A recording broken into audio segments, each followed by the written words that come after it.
Every night my son snuck into my sick wife's bedroom. I thought he was just being a devoted child. I thought he was finally stepping up, making up for years of distance and entitlement. But when I installed a hidden camera to give myself some peace of mind while I traveled for business, the truth I uncovered was so monstrous it literally stopped my heart. I did not call the local police. I called the Federal Bureau of Investigation. Because what I saw on that small glowing screen before boarding my flight was not just a betrayal of blood.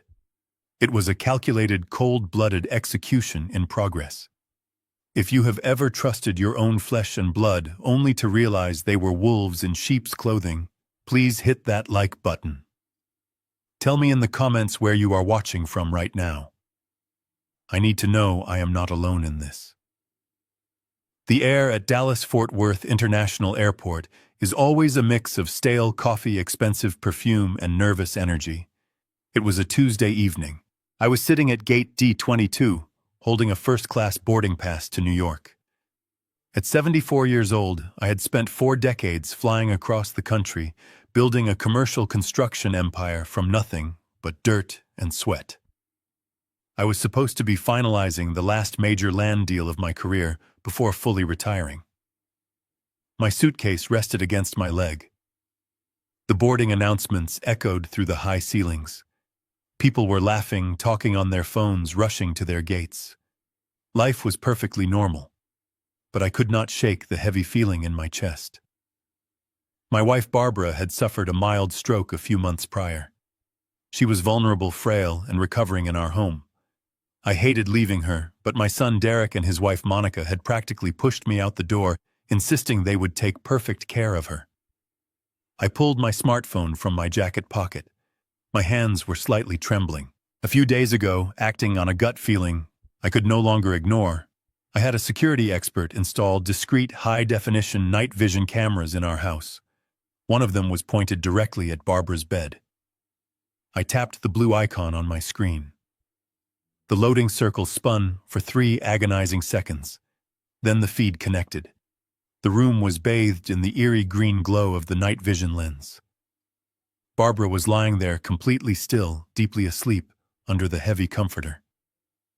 For a moment I let out a breath I did not know I was holding. She looked peaceful. The gentle rise and fall of her chest was reassuring. Then the heavy oak door of the master bedroom slowly creaked open. My chest tightened. Into the frame stepped my 43-year-old son, Derek. He was not carrying a glass of water. He was not checking her temperature. Right behind him was Monica. She was wearing her expensive silk robe, looking around nervously. I leaned closer to my phone, my eyes burning. Derek was holding a thick stack of papers. Even through the green filter of the camera, I recognized the heavy stock paper and the embossed logo at the top. They were bank documents, specific documents from our Central Family Trust Fund. Derek stepped up to the right side of the bed. He leaned over the woman who had given him life, the woman who had nurtured him, protected him, and loved him unconditionally.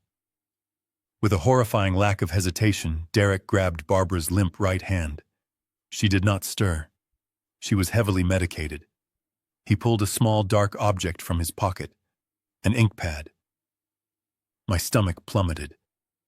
I watched in absolute horror as my own flesh and blood firmly pressed his unconscious mother's thumb into the dark ink and then forced her fingerprint onto the signature line of the financial documents.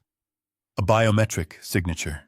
The exact requirement the bank needed to authorize a massive offshore wire transfer. I tried to breathe, but the air in the terminal felt like thick mud in my lungs. I wanted to scream. I wanted to reach through the screen and strangle him. He wiped her thumb with a tissue, shoved the papers into his folder, and nodded at Monica. I thought that was the end of it. I thought they were just stealing the money. I was completely wrong. Monica stepped forward. She unclasped her designer handbag and reached inside. When her hand emerged, the fluorescent light from the hallway caught the edge of a medical syringe. It was full of a clear liquid. My blood turned to ice. The bustling noise of the airport around me completely faded away into a dull, distant ringing. All I could hear was the pounding of my own heart against my ribs. Monica walked over to the IV pole standing next to Barbara's bed. She tapped the plastic tubing, found the injection port, and seamlessly slid the needle in. She did not hesitate. She pressed the plunger down, emptying the unknown substance directly into my wife's bloodstream. They were not just robbing her. They were silencing her. They were ensuring she would never wake up to report the missing millions. It would look like a sudden, tragic heart attack brought on by her previous stroke. Panic, raw and blinding, threatened to consume me. The boarding agent at the desk called my flight group. The passenger next to me bumped my shoulder, muttering an apology as he stood up. I did not move. My mind raced through 1,000 terrifying calculations. If I called 911, the local police dispatcher would answer. I would have to explain the situation to a confused stranger. They would send a patrol car. 2 beat cops would knock on the door. Derek would answer, playing the concerned son. He would show them Barbara sleeping peacefully. The cops would not understand the complex financial fraud. They would treat it as a domestic medical issue or the paranoid delusions of an old man thousands of miles away. By the time they figured out what was really happening, the drugs would have stopped Barbara's heart, and the $15 million would be sitting in a Cayman Islands account. I needed someone who understood the magnitude of this crime immediately. I needed overwhelming force. I backed out of the camera app and opened my contacts. I bypassed my lawyer. I bypassed my friends. I tapped the number for Mitchell, a Federal Bureau of Investigation special agent who specialized in high-level white-collar crime and wire fraud. I had worked with him years ago on a federal contracting case. He knew my voice. He knew I did not panic easily. The phone rang once, twice. Mitchell answered, his voice sharp and alert despite the late hour. "Richard, what is going on?" I stood up so fast my chair scraped loudly against the linoleum floor. I abandoned my suitcase. I did not care about the clothes or the business files. "Mitchell," I said, my voice trembling with a rage I had never felt in my entire life. My son and his wife just forged a biometric signature for a $15 million wire transfer to an offshore account. And right now, as we speak, they are injecting a lethal dose of something into my wife's IV line. They are killing her. There was a split second of silence on the line, the kind of silence that precedes a hurricane. "Where are they?" Mitchell demanded. "At my house on the estate." "I am at the airport. You need to breach the house right now. If you wait for a local warrant, she will be dead. Consider it done. We are moving. Get here as fast as you can." The line went dead. I gripped my phone so tightly my knuckles turned white. I turned my back on the boarding gate. I shoved past a group of startled business travelers breaking into a full sprint down the endless terminal corridor. My lungs burned, my knees ached, but I did not stop. Every second that ticked by was a beat my wife's heart might not make. The drive from the airport back to the estate would take at least 40 minutes. It was going to be the longest, most agonizing drive of my miserable life. But God help them if I got there before the federal agents did. The tires of my sedan screeched as I tore out of the terminal parking garage. I did not care about the parking ticket. I smashed through the wooden barrier, leaving a splintered mess in my rearview mirror. My foot was pressed so hard against the gas pedal that my leg cramped, but I did not ease up. The highway streetlights blurred into a continuous streak of orange above me. The digital clock on the dashboard read 8:14. In my mind, it looked like a countdown to the end of my life as I knew it. The engine roared as I swerved past slower vehicles on the interstate. The night was dark, swallowing the edges of the road. As I gripped the leather steering wheel, my mind violently pulled me back to 3 months ago, the beginning of this nightmare. I had been so blind. I had let the wolf directly into the sheep pen, and I had even held the door open for him. It started on a Tuesday morning in late autumn. I was downstairs in my study reviewing architectural blueprints when I heard a dull thud from the floor above. It was a sound that still haunts my nightmares. I dropped my pen and ran up the curved wooden staircase faster than a man my age should be able to. I found my wife Barbara collapsed on the carpet of our bedroom. The left side of her face was drooping. She was trying to speak, but only slurred sounds came out of her mouth. Her eyes were wide with a terrifying, helpless panic. That day at the hospital, the emergency room doctors told me she had suffered a mild stroke. They said we were lucky. They said with the right care and rehabilitation she could recover most of her motor functions. But her system was fragile. Her heart had been weakened by the ordeal. The doctors were very clear that she needed constant monitoring, especially at night when her blood pressure could fluctuate dangerously without warning. I did not hesitate. Money has never been an issue for me. You do not spend 40 years building a commercial construction empire to count pennies when the love of your life is lying in a hospital bed. I immediately contracted a premier medical staffing agency. I hired a highly recommended registered night nurse named Sarah. I paid $35 an hour out of pocket every single night just to ensure Barbara had professional medical eyes on her from dusk until dawn. Sarah was a godsend. She was quiet, efficient, and compassionate. She knew exactly how to adjust the IV drips, how to monitor the oxygen levels, and how to ease Barbara into a comfortable sleep. For the first 2 weeks after bringing Barbara home, I finally felt a small sense of relief. I could sleep in the guest room knowing that if anything went wrong, a trained medical professional was only a few feet away. I thought I had secured my home. I thought I had built a fortress around my wife. Then my son Derek inserted himself into the picture. Derek had always been distant. Growing up, he resented the long hours I spent on construction sites. As he got older, he became enamored with the idea of quick wealth. He went into finance managing a hedge fund that I always found a bit too flashy and lacking in solid foundation. He drove expensive cars and wore suits that cost more than my first truck. We rarely spoke more than once a month, usually when he needed advice he would never take. But when Barbara had her stroke, Derek suddenly appeared. He and his wife Monica showed up at the hospital with flowers and tearful eyes. They visited the house every day. At the time, I thought the tragedy had finally brought our family together. I thought my son had finally matured into a man who understood the value of family over money. I was an old fool. The first glaring red flag happened exactly 17 days after Barbara came home. I had gone to the city center for a rare afternoon meeting with some zoning officials. When I returned to the estate, I found Sarah packing her medical bag in the hallway. She looked upset and confused. Before I could even ask her what was wrong, Derek walked out of the kitchen. He told Sarah she was no longer needed. He told her she was fired. I was furious. I demanded to know what he thought he was doing. I reminded him that this was my house, that Barbara was my wife, and that I made the medical decisions. I was ready to throw him out of the front door right then and there. But Derek did not yell back. He did not argue. Instead, he played the most manipulative card in the deck.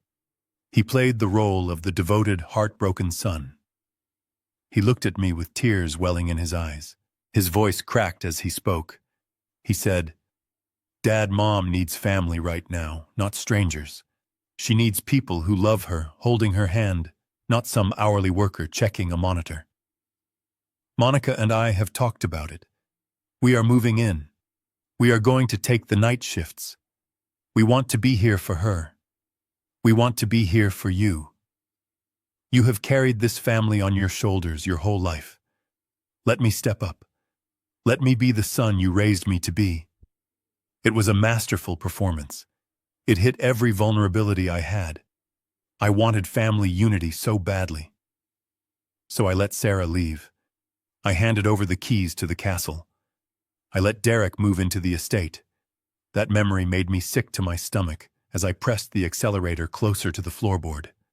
My home was still 15 miles away, I prayed Mitchell and his agents were driving faster than me. The highway lines blurred into a solid white stripe as my speedometer climbed past 90. Every bump in the road sent a jolt up my spine, but the physical discomfort was nothing compared to the sickening weight of my own memories. I kept gripping the steering wheel, trying to outrun the ghost of my own terrible judgment. As the miles disappeared under my tires, my mind stayed stubbornly trapped in that week they moved in. The week I willingly handed them the keys to my ruin. It happened so fast. Within 48 hours of firing the night nurse, Derek and Monica had packed up their luxury downtown apartment and arrived at our gated Dallas estate. I stood on the front porch and watched them unload designer suitcases and expensive garment bags. Monica walked through the grand foyer, acting less like a concerned daughter-in-law and more like an heiress surveying her new castle. She immediately started rearranging the furniture in the guest wing, claiming it needed a warmer energy for Barbara to heal properly. At the time, I brushed off her arrogant behavior as just her typical eccentric personality. I was so exhausted from the stress of Barbara being sick that I was desperate for any help I could get. I ignored my gut feeling. I ignored the arrogant way they looked at my home. That evening, Derek came into my home office. My study has always been my sanctuary. It is a large room paneled in dark mahogany filled with the architectural blueprints and framed photographs of the commercial skyscrapers I had built over the last 40 years. I was sitting in my leather armchair, rubbing my tired eyes, when Derek walked in carrying 2 crystal glasses of my best scotch. He handed me a glass, sat down across from me, and leaned forward with a look of deep manufactured sincerity. He looked me right in the eyes and delivered his perfectly rehearsed lie. "Dad," he said softly, his voice thick with fake emotion. "You look exhausted. You have spent your entire life working yourself to the bone to provide for this family. You built an empire so that we would never have to struggle. Now it is my turn to carry the load. Mom needs family right now, not strangers tracking through the house on an hourly wage. Let Monica and me take care of her. Let us handle the late nights, the medications, the doctor's appointments. You just focus on being her husband. You focus on loving her." I took a sip of the scotch. It burned the back of my throat, but his words felt like a warm blanket over my weary shoulders. For decades, I had been the impenetrable wall protecting my family. I had negotiated multi-million-dollar contracts with ruthless developers. I had fired corrupt foremen and sued dishonest suppliers. I had a reputation in the Texas construction industry as a man who could spot a scam from a mile away. I knew how to read a room, how to read a contract, and how to read a man. But right there in my own study, looking at my only child, my legendary instincts completely failed me. That is the tragic blind spot of a father. You spend your whole life hoping your children will grow up to be honorable people. When they finally show you the illusion of that honor, you want to believe it so badly that you voluntarily turn off your own common sense. I looked at Derek and saw the boy I had taught to ride a bicycle, not the cold-blooded predator sitting in front of me. I nodded slowly, letting the relief wash over me. I told him how proud I was of him. I actually thanked him. I thanked the man who was plotting to destroy me. A few days later, the trap was officially set. I was sitting at the kitchen island drinking my morning coffee when Derek casually slid a manila folder across the granite countertop. He opened it, revealing a few neatly printed legal documents. He smiled that easy, charismatic smile of his and handed me a silver pen. He explained that since he and Monica were taking over the daily management of the house and Barbara and her medical care, they needed legal authorization to pay the bills. He said it was just a limited power of attorney. Nothing major, he assured me. Just a legal formality so he could pay for the expensive imported medications, the groceries, the utility bills, and the property taxes, while I spent my time sitting by my wife and her bedside.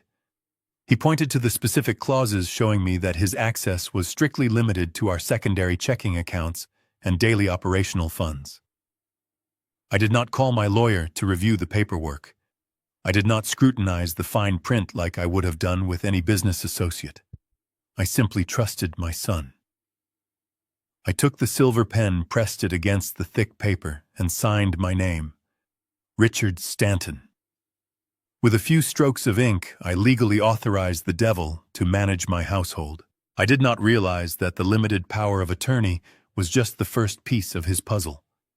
It was a test to see how easily I could be manipulated. By signing that document, I had proven to Derek that I was no longer the sharp, ruthless businessman who had built an empire. I had proven that I was just a tired, vulnerable old man who was too distracted by his sick wife to protect his own assets. I had given him the confidence to aim higher, to aim for the entire $15 million family trust. The memory of signing that paper tasted like ash in my mouth.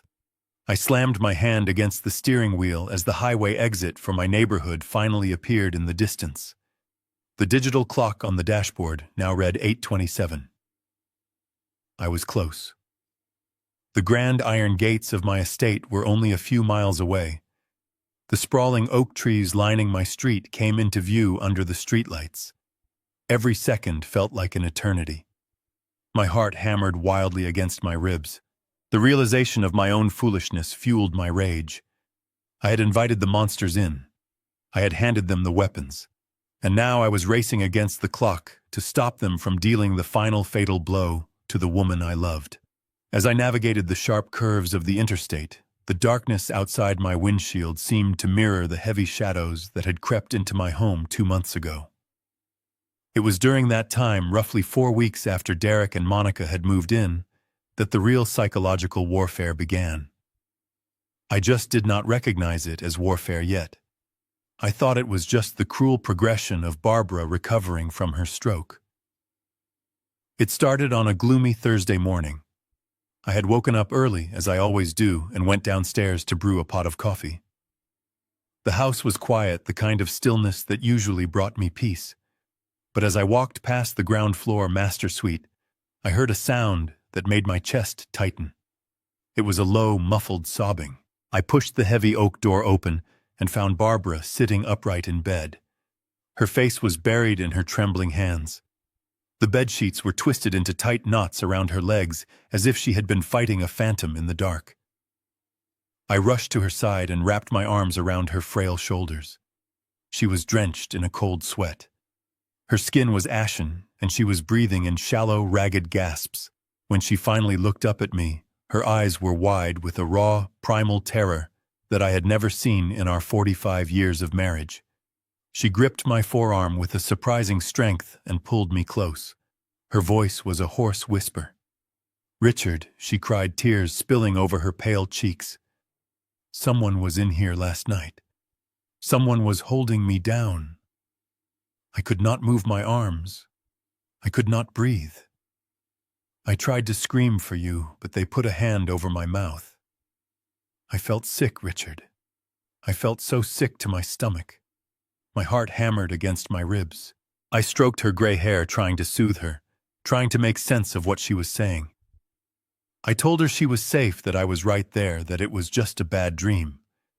But she shook her head violently, insisting it was real. She complained of a crushing nausea clutching her stomach and groaning in pain. Before I could ask her anything else, the bedroom door swung open wider. Monica stepped into the room. She was fully dressed in designer activewear, holding a steaming mug of herbal tea, looking entirely too put together for 6 in the morning. She did not rush to the bed. She did not offer a comforting touch. Instead, she leaned against the doorframe and let out a soft, condescending sigh. I looked at my daughter-in-law, expecting to see alarm or concern, but her face was a mask of cold, clinical detachment. I told her what Barbara had just said about someone holding her down in the dark. Monica took a slow sip of her tea, her eyes fixed on my wife with a chilling lack of empathy. "Oh, Richard," she said, her tone dripping with a practiced patience that felt completely unnatural. "You are getting worked up over nothing. Do you not remember what Dr. Evans told us last week? It is just the side effects of her new blood pressure medication. Beta blockers can cause vivid nightmares, sleep paralysis, and severe nausea. She is just confused. She is hallucinating." Monica walked over to the bedside table, picked up the orange plastic pill bottle, and rattled it right next to Barbara. "See," she continued, speaking to my wife as if she were a foolish child. "You are just having bad dreams, Mom. You need to relax and let the medicine do its job. If you keep working yourself into a panic, you are going to give yourself another stroke." The casual cruelty of her words stunned me. She was using my wife's greatest fear as a weapon to shut her up. I looked back down at Barbara. The terror in her eyes was slowly being replaced by a deep, defeated confusion. She looked from me to Monica, her trembling hands slowly releasing their grip on my arm. Maybe Barbara whispered, her voice breaking. Maybe it was a dream. It felt so real, Richard. I wanted to believe Monica. It was the easiest path to take. Accepting that it was just a chemical imbalance, a simple medical side effect, meant that my home was still a sanctuary. It meant my son and his wife were the caretakers they claimed to be. But as I stood there in the quiet bedroom, a familiar sensation began to crawl up the back of my neck. It was the same instinct that had kept me alive and prosperous in the cutthroat world of commercial construction for 4 decades. When you build skyscrapers, you learn to read the invisible forces of a structure. You learn that when a foundation settles improperly, it makes a very specific, almost imperceptible sound before the cracks appear in the drywall. You learn to spot the slight bow in a steel beam that the engineers swear is mathematically sound. You learn to trust your gut when the blueprints do not match the reality of the physical space. Standing in that bedroom, listening to Monica's perfectly rehearsed, completely emotionless medical explanation, my contractor instincts screamed at me. Her story was the bowed steel beam. It was too neat, too ready, too aggressively delivered. She did not suggest we call the doctor to verify. She acted as the ultimate authority. And the timing was entirely wrong. Barbara only ever had these terrifying hallucinations on the nights when I had to leave the house for evening meetings or when I slept heavily in the upstairs guest room. A pill does not know what room the husband is sleeping in. A pill does not wait for the house to be empty. The math of the situation was fundamentally broken. Something was deeply, structurally wrong in my home. That feeling of structural instability gnawed at me for the rest of the week. I started watching them more closely, observing their daily routines, the way they whispered in the carpeted hallways, and abruptly stopped talking whenever I entered a room. But the medical gaslighting was only the first symptom of the rot spreading through my house. The second symptom arrived exactly 3 days later, gleaming brightly in the late afternoon sun. I was standing by the large bay window in my study, reviewing some final permit applications for my last commercial construction project. I heard the distinctive heavy purr of a high-performance engine coming up the long, circular driveway. I looked up from my paperwork and watched as a brand-new metallic black Porsche Cayenne smoothly glided to a stop near the front portico. The driver's side door popped open, and Monica stepped out. She was wearing oversized designer sunglasses and carrying several high-end shopping bags from luxury boutiques. She tossed her keys to our housekeeper with an air of absolute disgusting entitlement. I knew cars very well.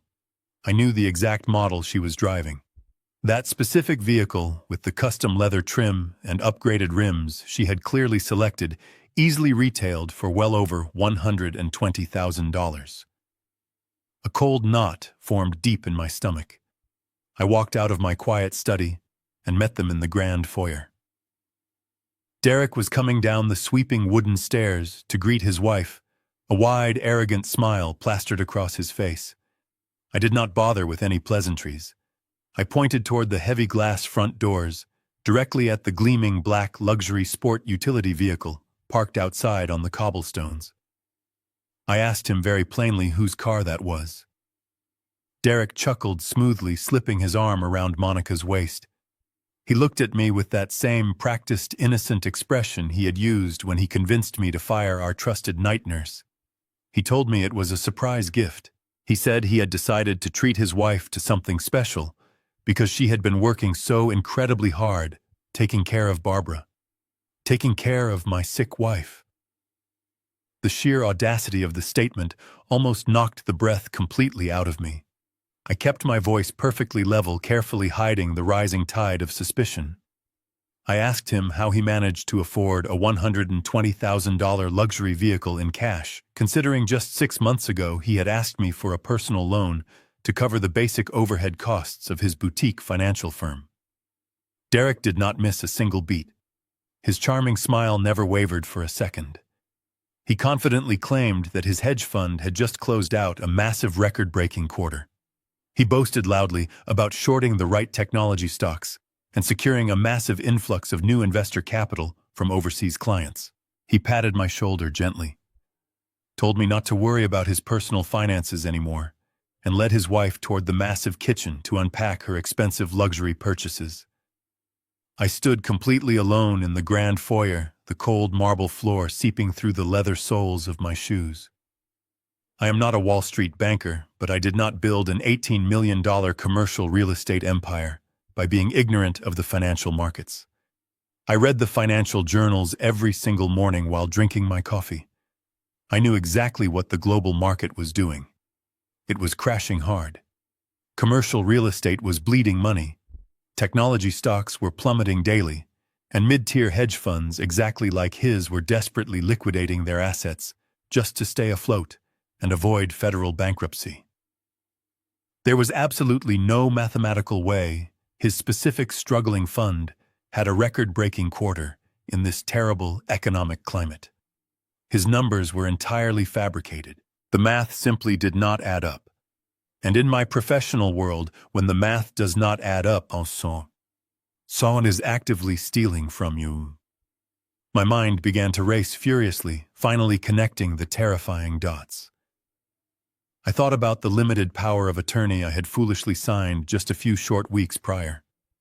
I had given him legal access to the household operational bank accounts. Those specific accounts held perhaps $50,000 or $60,000 at any given time, meant strictly for groceries, utilities, and expensive medical copays for Barbara. Even if he had illegally drained every single penny from those operational accounts, he still could not have purchased that luxury Porsche outright. So where did the massive amount of money come from?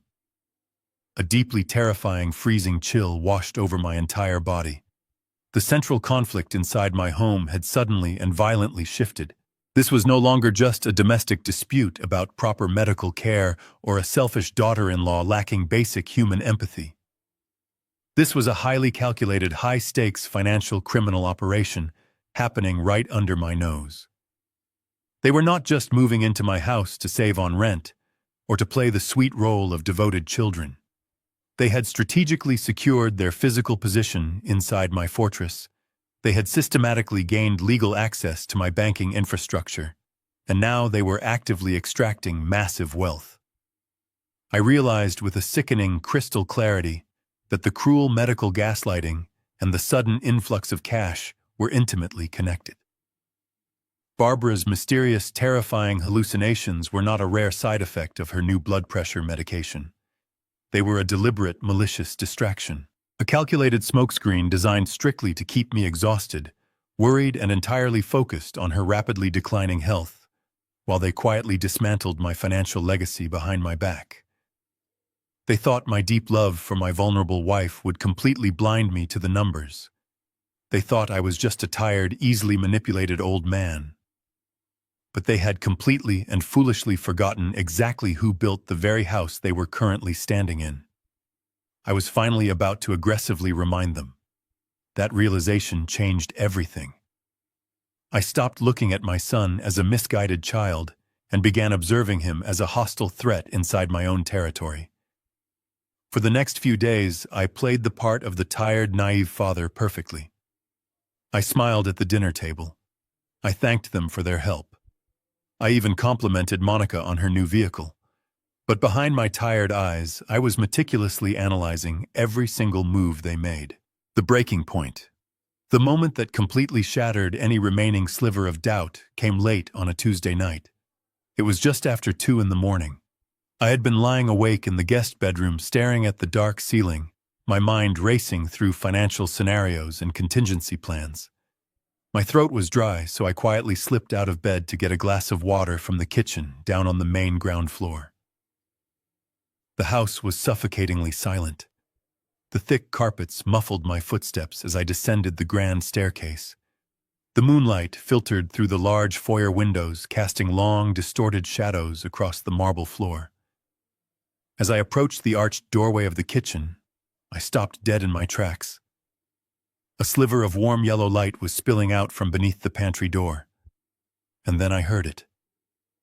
A voice. It was low-hushed and urgent. It was Monica.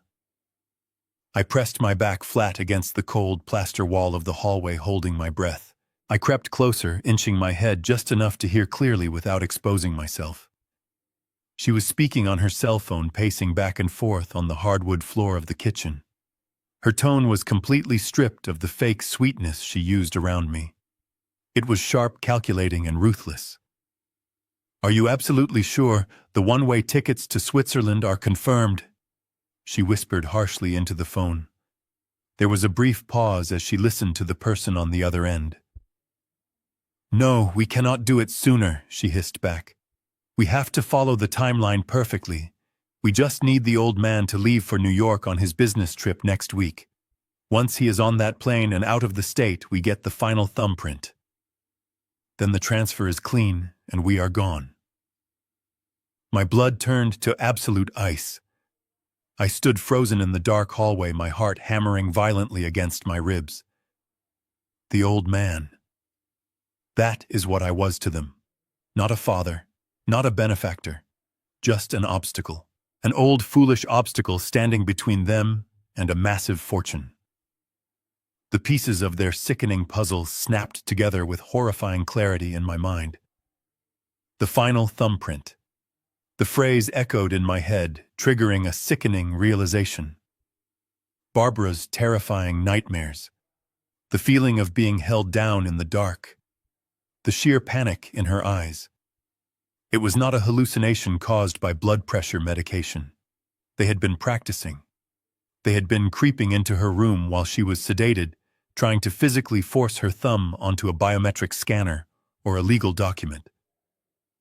She fought them off in her semi-conscious state, leaving her traumatized and nauseous from the struggle and the extra sedatives they pumped into her system. And they were waiting for me to leave for my real estate closing in New York to finish the job. They were planning to steal everything and flee the country, leaving me with a sick wife and an empty bank account. The sheer scale of their betrayal was staggering. It was not just greed. It was a calculated sociopathic destruction of our family. Monica continued pacing in the kitchen. "Just have the offshore accounts ready to receive the wire," she ordered the person on the phone. "Derek is handling the local bank manager. The old fool suspects absolutely nothing. He actually thanked us at dinner tonight." It is pathetic. A hot, burning rage flared in my chest. I wanted to step out from the shadows right then and there. I wanted to grab her by the throat, drag her out of my house, and throw her onto the street. I wanted to march upstairs, drag my treacherous son out of his bed, and beat him until he confessed every single detail of their disgusting plan. Every instinct in my body screamed at me to unleash my fury. But the cold, rational part of my brain, the part that had negotiated with ruthless corporate sharks and navigated cutthroat business deals for 4 decades, aggressively pulled me back. If I confronted them now, it would be my word against hers. They would deny it. They would destroy whatever documents they had. They would pack their bags, drive off in their expensive Porsche, and I would have absolutely zero legal proof of their conspiracy to commit wire fraud. I would just be a crazy old man making wild accusations in the middle of the night. No. Confrontation was a fool's game. This was no longer a domestic dispute. This was a high-stakes psychological war, and they had just handed me their entire playbook. I slowly and silently backed away from the kitchen doorway. I retreated up the grand staircase, placing my feet carefully on the edges of the steps to avoid any creaking wood. I returned to the dark guest bedroom and sat on the edge of the bed. I did not feel tired anymore. I felt an intense, razor-sharp clarity. They thought they were playing a game of chess with a blind opponent. They thought they had backed me into a corner, but they had made one fatal miscalculation. They had given me their exact timeline. They needed me to leave for New York next week. They needed an empty large house. I decided to give them their perfect opportunity. I would pack my bags, but I was going to turn my own home into an inescapable federal trap for my own son.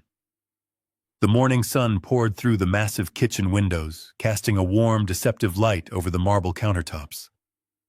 I walked in at 7, wearing my usual gray suit, holding my leather briefcase. Derek and Monica were already there, drinking coffee and laughing softly about something. The moment they heard my heavy footsteps, their laughter abruptly stopped. They instantly snapped back into their roles as the exhausted, dedicated caretakers. Monica forced a tired smile and asked if I wanted her to pour me a cup of coffee. I looked at the woman who had just been plotting to steal $15 million from my family and smiled right back at her. I told her that would be wonderful. I sat down at the island, took a slow sip of the hot coffee, and casually dropped the bait. I sighed heavily, rubbing my temples as if I carried the weight of the world on my shoulders. I told them that my commercial real estate project in New York was running into severe zoning issues. I explained that I had to fly out next Wednesday and would be gone for at least 3 days to meet with city officials. The shift in the room was immediate and palpable.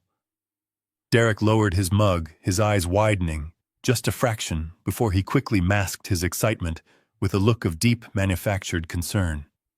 He leaned forward and asked if I was sure I should be traveling with Barbara, being so fragile. I assured him that I had no other choice, that the deal was worth too much to let it collapse, and that I trusted them completely to watch over her while I was gone. Monica chimed in, her voice dripping with fake sympathy, promising me that they would not leave Barbara's side for a single second. It took every ounce of self-control I possessed not to reach across the granite island and grab her by the throat. Instead, I finished my coffee, thanked them for their incredible dedication, and walked out the front door. But I did not drive to my corporate office. I drove straight to a secure payphone outside a dusty gas station on the edge of town. I dialed the direct number of a man named Thomas. Thomas was a former military intelligence officer who now ran an elite corporate security firm. I had hired him several times over the decades to sweep my commercial construction sites for listening devices and to prevent corporate espionage. He was quiet, intensely thorough, and absolutely discreet. I told him I had a severe internal breach at my personal residence and needed his top-tier surveillance equipment installed immediately, completely off the books. He did not ask any unnecessary questions. He simply asked for a timeline and a cover story. The very next afternoon, a rusted white utility van pulled up to my front gates. The side of the van had a faded logo for a local heating and air conditioning repair service. Thomas stepped out wearing heavily stained blue coveralls, a battered baseball cap pulled low over his eyes, and a thick tool belt strapped around his waist. I met him at the front door and loudly complained about the air conditioning system acting up in the east wing of the house. Derek and Monica were sitting in the living room watching television. They barely even glanced at the sweaty repairman walking past them. They were too busy whispering to each other, undoubtedly finalizing the logistics of their impending crime. Thomas was a ghost. For 3 hours, he meticulously moved through my massive estate under the guise of checking the ventilation ducts and changing heavy air filters. While Monica was busy ordering expensive takeout on my dime, Thomas was busy wiring microscopic 4,000-pixel resolution cameras directly into the house's electrical grid. These were not cheap battery-operated devices you buy online. These were military-grade optics with advanced night vision capabilities and motion tracking sensors completely undetectable to the naked eye. He installed the first camera inside the smoke detector, directly above Barbara's bed, providing a perfect, unobstructed aerial view of anyone entering the room. He placed the second camera behind the decorative grille of the main ventilation shaft in the grand living room, covering the front door and the main seating area. The third and final camera was seamlessly integrated into the binding of a thick encyclopedia sitting on the highest bookshelf in my home office, giving me a clear line of sight to my private desk and my personal safe. Before he left, Thomas handed me a heavily encrypted mobile phone. He explained that the live video feeds were routed through a secure, untraceable server and could be accessed instantly from that specific device at any time, anywhere in the world. I paid him $10,000 in unmarked cash, thanked him for his swift work, and watched the rusted white van disappear down the long driveway. That evening, the atmosphere at the dinner table was entirely different, at least for me. We sat around the massive mahogany dining table, eating a lavish meal prepared by our private chef. Derek was talking excitedly about a new golf course he wanted to try, and Monica was complaining about the slow service at her favorite luxury spa. They looked so confident. They looked so incredibly smug. They thought they had successfully outsmarted a foolish old man. They thought the house belonged to them. But as I sat at the head of the table slowly cutting my steak, the dynamic had fundamentally shifted. I was no longer the unsuspecting victim. I was the predator sitting patiently in the tall grass, watching my prey walk willingly into a steel trap. Every time Derek smiled at me, I felt the heavy, comforting weight of the encrypted phone sitting in my jacket pocket. I knew that the moment they made their move, the moment they stepped into my sick wife's bedroom with their dark intentions, every single action would be recorded in crystal clear, high definition. I ate my dinner in silence, wearing a mask of calm, tired resignation. Let them enjoy their expensive wine. Let them dream about their one-way tickets to Switzerland. Their days of living in my house, spending my money, and terrorizing my vulnerable wife were rapidly coming to a devastating end. I had given them enough rope. Now I was just waiting for them to finally hang themselves. The house settled into a heavy silence shortly after midnight. I retreated to my private study, locking the heavy mahogany door behind me. The only light in the room came from the small brass desk lamp, illuminating the leather surface of my antique desk. I reached into my jacket pocket and pulled out the encrypted mobile device Thomas had given me. My fingers were slightly stiff as I pressed the power button, but my mind was sharper than it had been in years. The screen flickered to life, displaying a simple grid of 3 black squares. I tapped the screen. Instantly, the pitch-black squares transformed into crystal-clear, high-definition video feeds. The night vision capabilities bathed my living room, my office, and my wife's bedroom in a cold, sharp green light. The resolution was so perfect, I could see the dust motes floating in the air above the living room sofa. I focused all my attention on the top right square. Barbara's room. She was asleep, her chest rising and falling in a slow, medicated rhythm. I sat in my heavy leather armchair, the tablet resting on my knees, and waited. I did not have to wait long. At exactly 1:15 in the morning, the heavy wooden door to Barbara's bedroom slowly pushed open.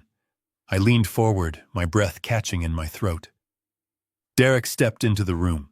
He was wearing dark sweatpants and a black t-shirt, moving with a practiced silence that made my stomach turn. He did not walk toward the bed to check her breathing. He did not gently adjust her blankets or make sure her water glass was full. He completely ignored his sick mother. Instead, he moved directly toward the antique oak dresser in the corner of the room. He was acting exactly like a common street thief breaking into a stranger's home. I watched him pull a small flashlight from his pocket, keeping the beam pointed downward as he began pulling open the heavy wooden drawers.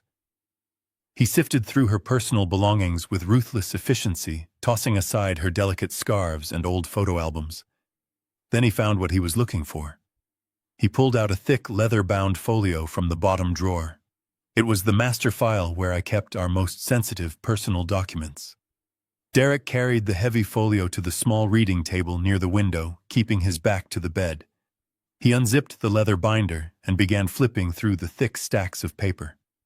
Through the high-definition lens, I could zoom in with a simple pinch of my fingers on the screen.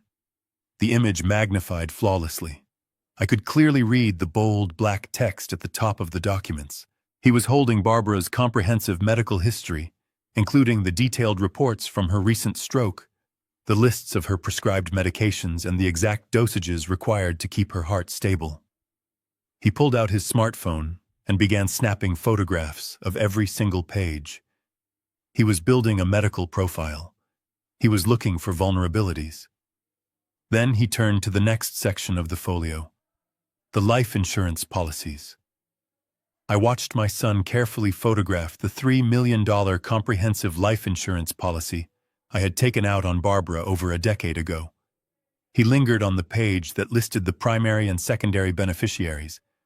I could almost see the greedy calculations running through his mind. He was taking inventory of his future wealth. The sheer cold-blooded nature of his actions made my hands shake with absolute fury. Suddenly Barbara shifted in her sleep. She let out a soft, pained groan and rolled onto her side, the heavy comforter rustling loudly in the quiet room. Derek froze instantly. He dropped his phone onto the table and spun around, his eyes wide with sudden panic. He stared at his mother, perfectly still, waiting to see if she would wake up. When she settled back into a deep sleep, he let out a long breath. But the sudden movement had clearly put him on edge. He began looking around the room, his eyes scanning the shadows, as if he suddenly felt the heavy weight of being watched. My heart slammed against my ribs as his gaze drifted upward, sweeping across the crown molding and the ceiling. Then his eyes locked dead onto the center of the room. He was staring directly at the small circular smoke detector mounted directly above the bed, the exact location of the hidden military-grade camera. I stopped breathing. I sat frozen in my leather armchair, staring into the bright screen. Derek narrowed his eyes and took a slow step toward the center of the room. He tilted his head, studying the plastic casing of the detector. Through the lens, it felt as though he was looking right into my soul. He reached out, grabbed the wooden chair from the corner, and dragged it quietly to the edge of the bed. He stepped up onto the seat, raising his height, until his face was only inches away from the device. I watched his hand reach up. His fingers grazed the edge of the white plastic. If he found the camera, the entire operation would instantly collapse. He would know I was onto him. He would destroy the evidence, pack his bags, and vanish into the night with the stolen cash, leaving me with nothing. My thumb hovered over the power button, ready to shut the feed down. But then a loud crack of thunder rolled across the Texas sky, rattling the window panes. Derek flinched, pulling his hand back.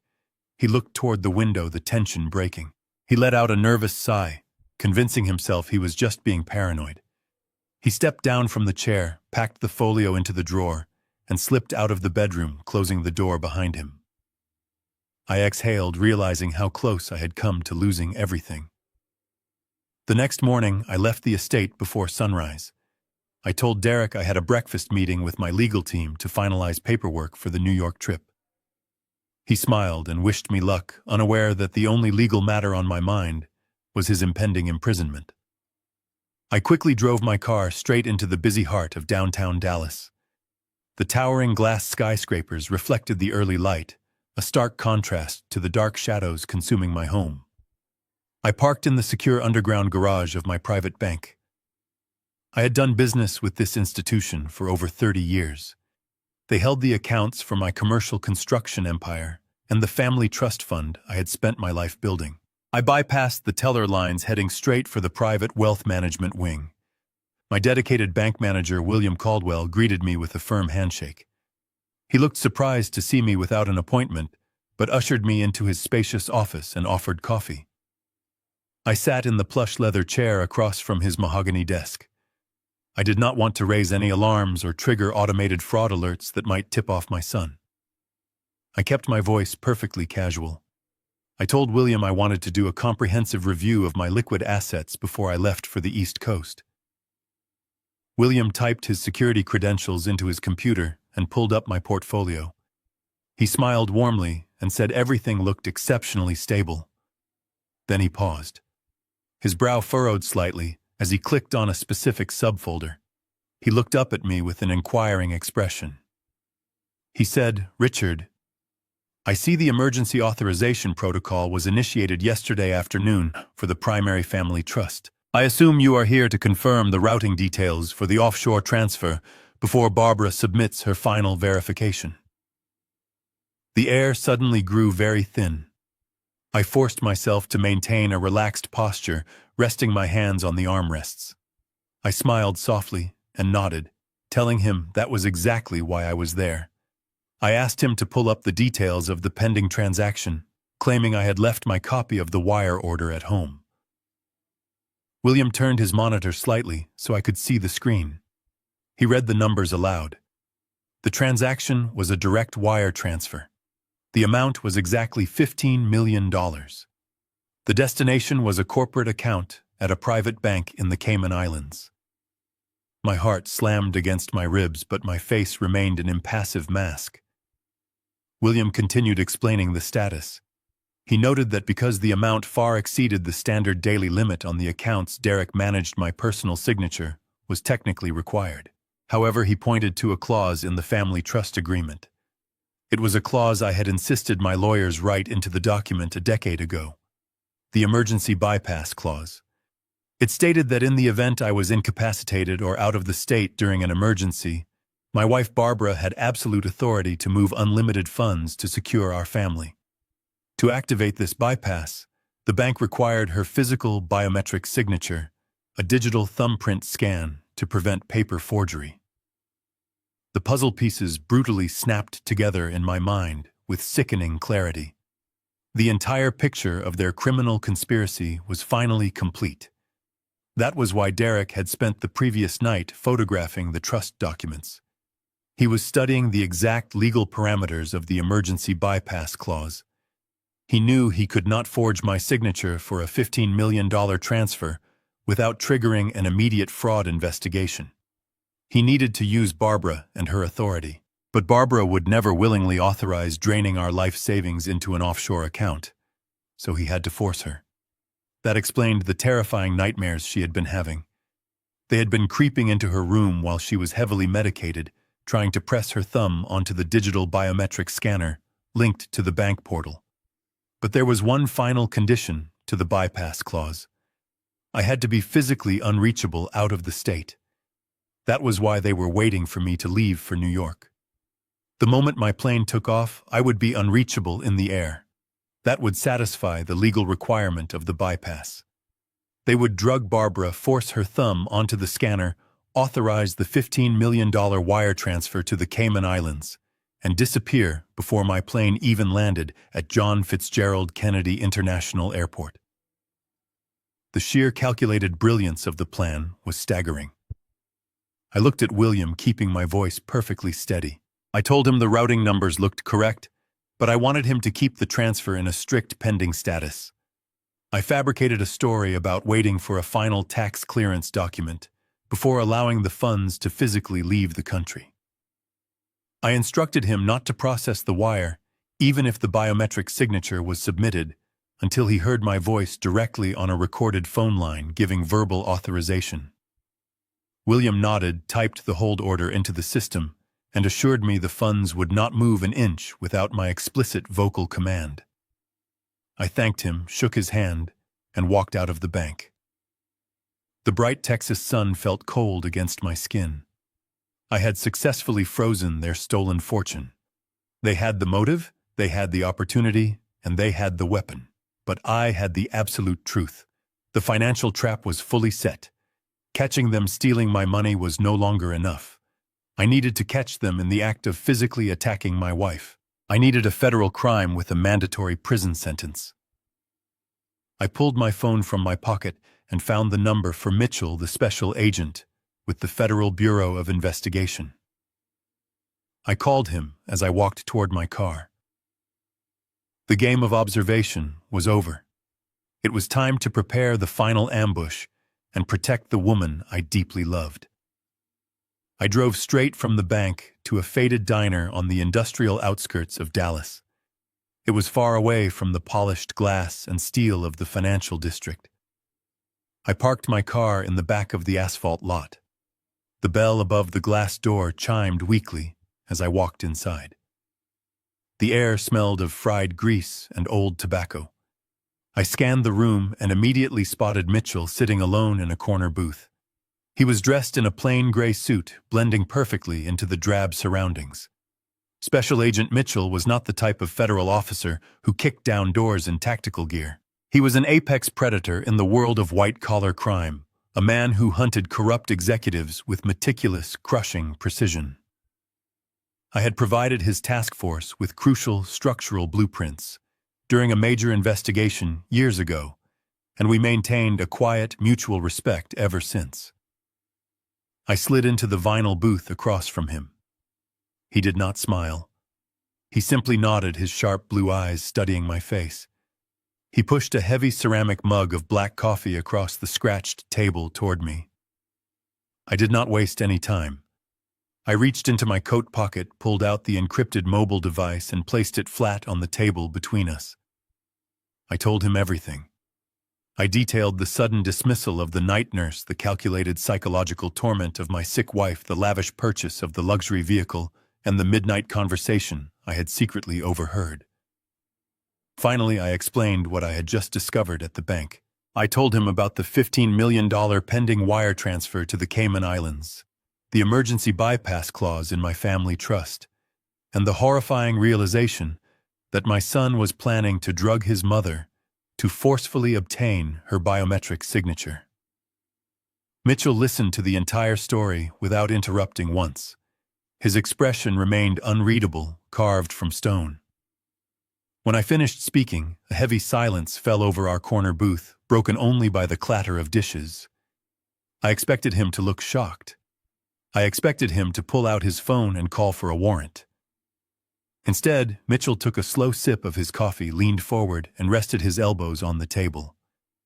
"Richard," he said softly, his voice barely rising above a whisper, "I need you to brace yourself. What you uncovered in your home is horrific, but it is only the bleeding edge of a much darker catastrophe.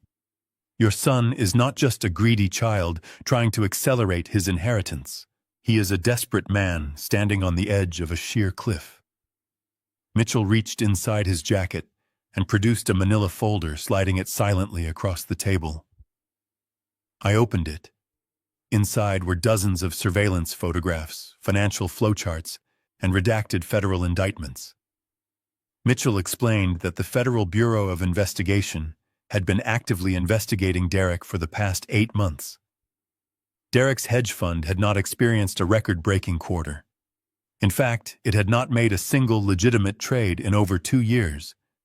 The entire operation was a massive, elaborately constructed Ponzi scheme. Derek had been aggressively recruiting wealthy investors, promising them absurdly high returns, and using fresh capital to pay off his older clients. He forged audit reports and siphoned millions into his personal accounts. But the global market crash triggered a wave of panic. Investors started demanding their money back all at once. The scheme was rapidly collapsing under its own massive weight. My chest tightened as I stared at the financial diagrams. It was a house of cards, burning to the ground. But Mitchell was not finished. He tapped his index finger against a specific photograph in the folder. It showed Derek standing in a dimly lit parking garage talking to a man with a heavily scarred face. "When you run a Ponzi scheme," Mitchell continued, his tone turning deadly serious, "you eventually run out of gullible investors. You get desperate for cash to keep the machine running." 8 months ago, Derek took a massive influx of capital from a shell corporation based in Miami. We traced that corporation back to a highly organized, violent international drug cartel. They used your son's fund to clean dirty money. Derek guaranteed a 20% return. Instead, he lost their principal investment in disastrously reckless trades and spent the rest on his lavish lifestyle. Now the cartel wants their money back. They do not file lawsuits, Richard. They do not send collection agencies. They send men who make entire families disappear. Derek owes them exactly $15 million. The air in my lungs turned to ash. The luxury car, the arrogance, the perfectly rehearsed lies. It was all a frantic, terrifying mask. My son was not moving into my house out of love or even out of simple selfish greed. He was moving in because a cartel had put a loaded gun to his head and he decided to use his own mother as a human shield. If he did not wire that $15 million to the offshore account, by the end of the week, the cartel would murder him, and they would likely murder his wife as well. The horrific realization washed over me. Derek was completely cornered like a rabid animal trapped in a cage. He had absolutely nothing left to lose. That meant there was no moral line he would not cross, no violent act he would not commit to get his hands on that money. He was entirely willing to sacrifice Barbara's life to save his own worthless skin. I closed the manila folder and looked across the table at the federal agent.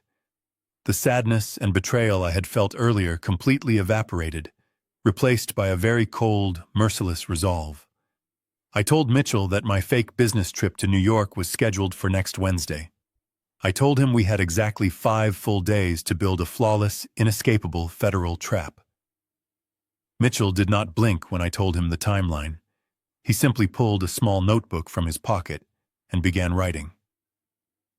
Freezing the transfer at the bank level is the standard procedure, he explained, his pen scratching against the paper. But if William Caldwell simply blocks the transaction, your son will immediately know the bank is onto him. He will panic. A panicked man with cartel debts might do something erratic and violent before we can secure your wife. We need him to believe he has won. We need him to think the money has successfully left the country. That is the only way he drops his guard and walks directly into federal custody. I leaned forward, asking how we could possibly fake a $15 million international wire transfer. Mitchell looked up, his blue eyes sharp and calculating. "We do not fake the transfer," he said quietly. "We reroute it. The Federal Bureau of Investigation maintains highly secure, isolated financial servers specifically designed for these types of sting operations. We call them honeypot accounts. They look, function, and verify exactly like offshore corporate accounts. I will coordinate directly with William Caldwell at your bank. When Derek and Monica force Barbara to authorize that transfer next week, the money will not go to the Cayman Islands. It will go directly into a federal server located in a secure government facility. The moment that money hits our honeypot, the crime of wire fraud is officially completed on federal infrastructure. We will have him dead to rights." I agreed to the plan without a second thought. It was a flawless trap. We spent the next hour finalizing the tactical details. Mitchell assured me that his surveillance teams would be stationed around the perimeter of my estate the night of my fake flight. They would be ready to breach the house the second I gave the signal. I left the diner feeling a strange mix of profound relief and absolute dread. The mechanical aspects of the trap were set. Now I had to take care of the personal wreckage. I drove my car away from the industrial outskirts and headed toward the wealthy legal district of Dallas. I parked outside the towering glass building where my primary estate attorney, a sharp man named Arthur, had his offices. I had known Arthur for 2 decades. He had drafted the original trust documents that Derek was currently trying to exploit. I took the elevator to the 40th floor, my footsteps heavy on the plush carpets. Arthur welcomed me into his office, expecting a routine pre-trip briefing. Instead, I sat down in the leather chair across from him and told him I needed to completely restructure my entire estate immediately.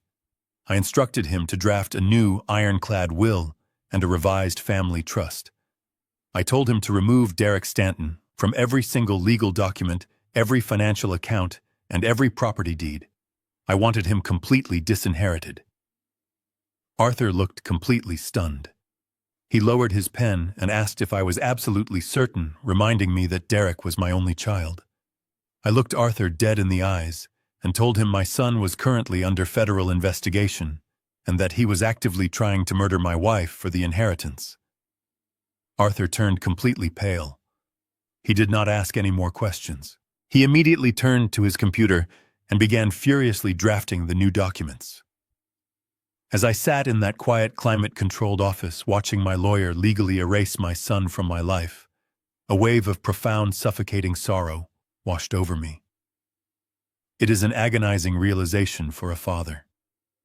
You spend your entire life building an empire. You sacrifice your own comfort, your own free time, your own youth, all to ensure that your bloodline will never know the struggles you faced. You build a fortress of wealth so your children can stand on your shoulders and reach even higher. But what happens when the child you raised turns out to be the very monster you were trying to protect your family from? My bloodline was ending. It was a bitter, jagged pill to swallow. All those decades of sweat and stress, all those early mornings on dusty construction sites, all the ruthless negotiations and sleepless nights. For what? To raise a cowardly criminal who would sell his own mother to a drug cartel to save his own pathetic life. The Stanton family legacy, the name I had worked so hard to make respected in this state, was going to end with a federal prison sentence. There would be no grandchildren running through the halls of my estate. There would be no proud passing of the torch. There would only be the cold, sterile reality of lawyers, federal agents, and prison walls. Arthur printed the freshly drafted documents and laid them out on the polished mahogany desk. He handed me a heavy gold pen. I stared at the signature lines for a long moment. My hand felt incredibly heavy, as if the pen was made of solid lead. Signing these papers was the ultimate act of severing my legacy. But then I thought about Barbara. I thought about the sheer terror in her eyes when she described being held down in the dark. I thought about the needle Monica had prepared in her designer handbag. My sadness vanished, replaced by a cold, protective armor. I signed my name rapidly across every single page. I initialed every clause. When I was finished, Arthur gathered the papers, stamped them with his official notary seal, and locked them away in his secure, fireproof safe. The legal ties were officially severed. Derek was no longer my heir. He was nothing but a hostile intruder living under my roof. I thanked Arthur, shook his hand, and walked back out to my car. The Texas sun was beginning to set, casting long, bloody streaks of orange and red across the evening sky. I only had 5 days left. The 5 days that followed were the longest of my entire life. Every single hour felt like wading through thick, suffocating mud. I had to maintain the perfect illusion of a naive, trusting father while living under the exact same roof as the two people who were actively planning to murder my wife. Every morning I sat at the kitchen island and drank coffee with them. Every afternoon I listened to their fake concerns about Barbara and her health. And every single night I locked myself in my study staring at the encrypted federal surveillance feed, watching them scheme in the dark. It took a monumental amount of physical and mental discipline not to shatter the glass in my hand whenever Derek smiled at me. But I held my composure. I knew the federal trap was fully operational. I just had to play my part until the bitter end. Finally, Tuesday evening arrived. It was the night before my supposed early morning flight to New York. The atmosphere in the house was thick with an unspoken electric anticipation. They thought they were on the verge of a massive payday. I knew they were on the verge of total destruction. Our private chef had prepared a lavish farewell dinner. We sat around the grand mahogany dining table in the formal dining room. The crystal chandeliers cast a warm, golden glow over the fine china and the polished silverware. It looked like a picture-perfect, wealthy American family sharing a beautiful moment together. But the reality beneath the surface was absolutely rotting. Derek stood up from his chair at the head of the table. He was wearing a crisp, expensive linen shirt, looking perfectly relaxed. He reached for a heavy crystal decanter and poured a generous amount of vintage red wine into my glass, then into Monica's, and finally into his own. He raised his glass high, the deep red liquid catching the light from the chandelier above. He looked me right in the eyes with a warm, charming smile. To family, Derek said, his voice smooth and incredibly steady. And to health. Dad, we want to wish you a very safe and highly successful trip to New York. You just focus on closing that big real estate deal. Do not worry about a single thing back here. Monica and I have everything completely under control. We will take perfect care of Mom. We love you. Monica raised her glass and echoed his sickening sentiments, her face practically glowing with barely contained excitement.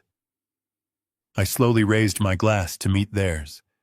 The crystal clinked with a sharp, clear ring that echoed in the quiet room. "Thank you," I replied, keeping my voice perfectly level. "I know she is in exactly the right hands." I took a slow sip of the wine. It tasted like ash. As I set the glass down, I looked across the table at the man sitting opposite me. I did not feel anger in that specific moment. Instead, a profound, crushing wave of grief washed over my chest. I was looking at a complete stranger wearing my son's face. My mind involuntarily drifted back to a sunny afternoon nearly 35 years ago.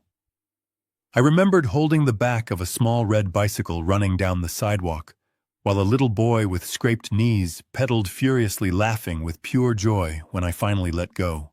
I remembered sitting in the bleachers of a dusty baseball field cheering until my throat was completely raw when that same boy hit his very first home run. I remembered the fierce protective pride I felt holding him in the hospital the day he was born, promising the universe I would do whatever it took to keep him safe from the cruelties of the world. Where did that innocent little boy go? How did the bright-eyed child I raised morph into the cold, calculating monster sitting across from me? Was it the money? Was it the immense pressure of growing up in the shadow of my success? Or was the darkness always inside him, just waiting for the right moment to completely consume his soul?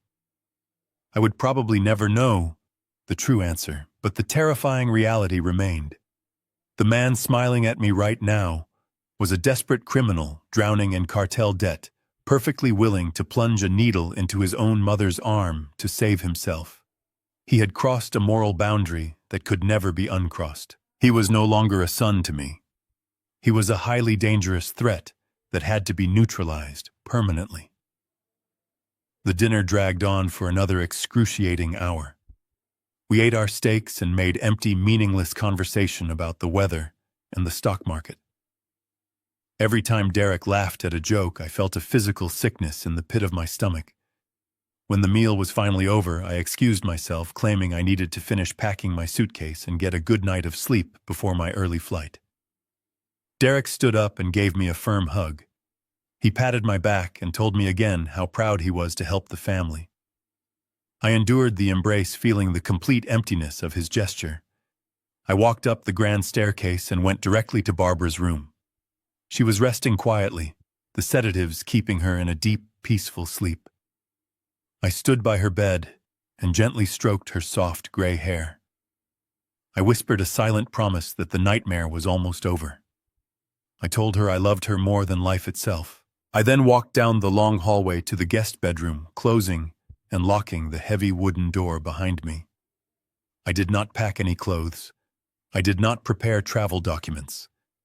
I sat on the edge of the bed and pulled the encrypted federal phone from my pocket. I checked the camera feeds one last time. The house was quiet. The trap was waiting. Tomorrow, the storm would break. The morning sun broke through the heavy curtains of the guest bedroom, casting long, pale shadows across the floor. I had not slept a single wink. I spent the entire night lying completely still, staring at the ceiling, mentally rehearsing every single step of the plan. At 6 o'clock sharp, I dragged myself out of bed and began the charade. I pulled my vintage leather suitcase from the closet and deliberately packed 3 days' worth of business attire. I made sure to leave my itinerary printed out on the desk where Derek would easily find it. I wanted him to see the exact departure time. I wanted him to feel the false sense of absolute security. By 7, I was dressed in my usual traveling suit, a dark navy two-piece that felt more like armor today than clothing. I gripped the handle of my suitcase and walked out into the silent hallway. The house felt entirely different this morning. It felt like a tomb holding its breath. I walked down the hall to the master bedroom to say goodbye to Barbara. As I pushed the door open, I found Derek and Monica already inside.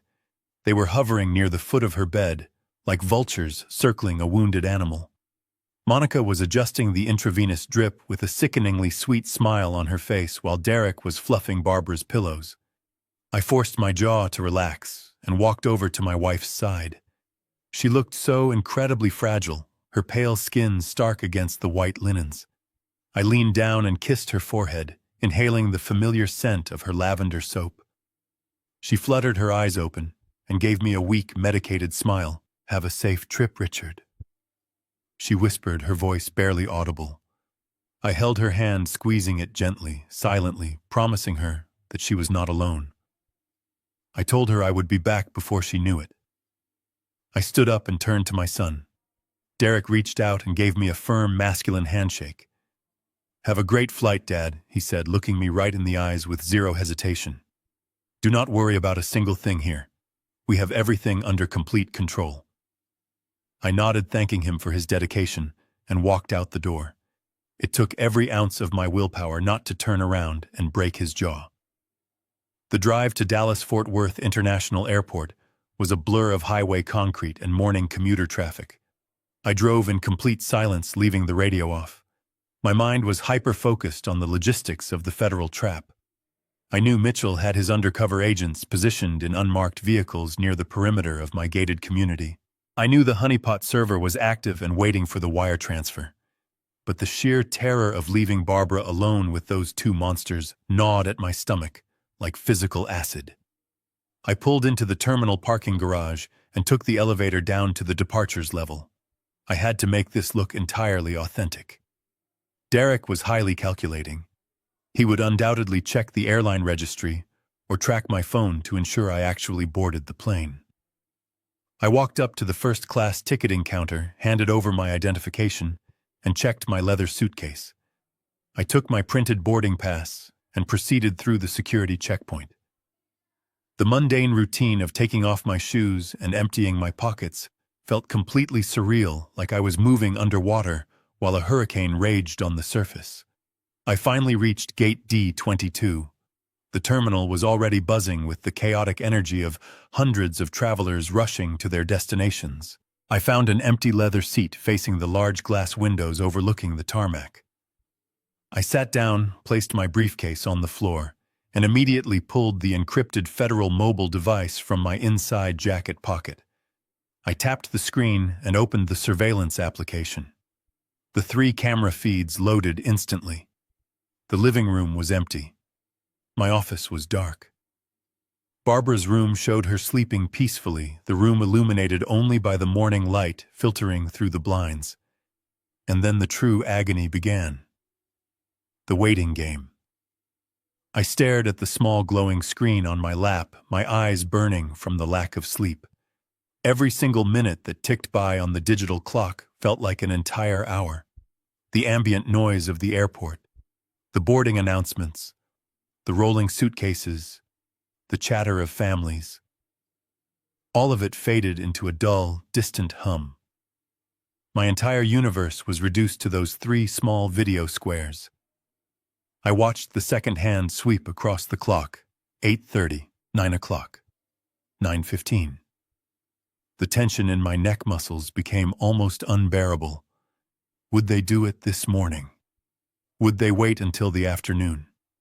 Or would they wait until the dead of night, assuming I was asleep in a New York hotel room? The uncertainty was a brutal psychological torture. Mitchell had warned me that white-collar criminals often act the moment the window of opportunity opens, driven by the intense adrenaline of the impending payoff. But Derek was also a coward, and cowards often wait for the cover of darkness. I kept my eyes locked on the feed of the master bedroom. Occasionally, Monica would wander into the frame, check the monitors, and walk out. Every time the heavy wooden door creaked open, my heart slammed against my ribs, expecting to see Derek walk in with the bank documents and the ink pad. But hour after hour, nothing happened. My flight boarding time came and went. I ignored the gate agent calling my name over the loudspeaker. I just sat there, a statue of pure, agonizing anticipation. The battery icon on the encrypted phone remained completely full, but my own internal energy was rapidly draining.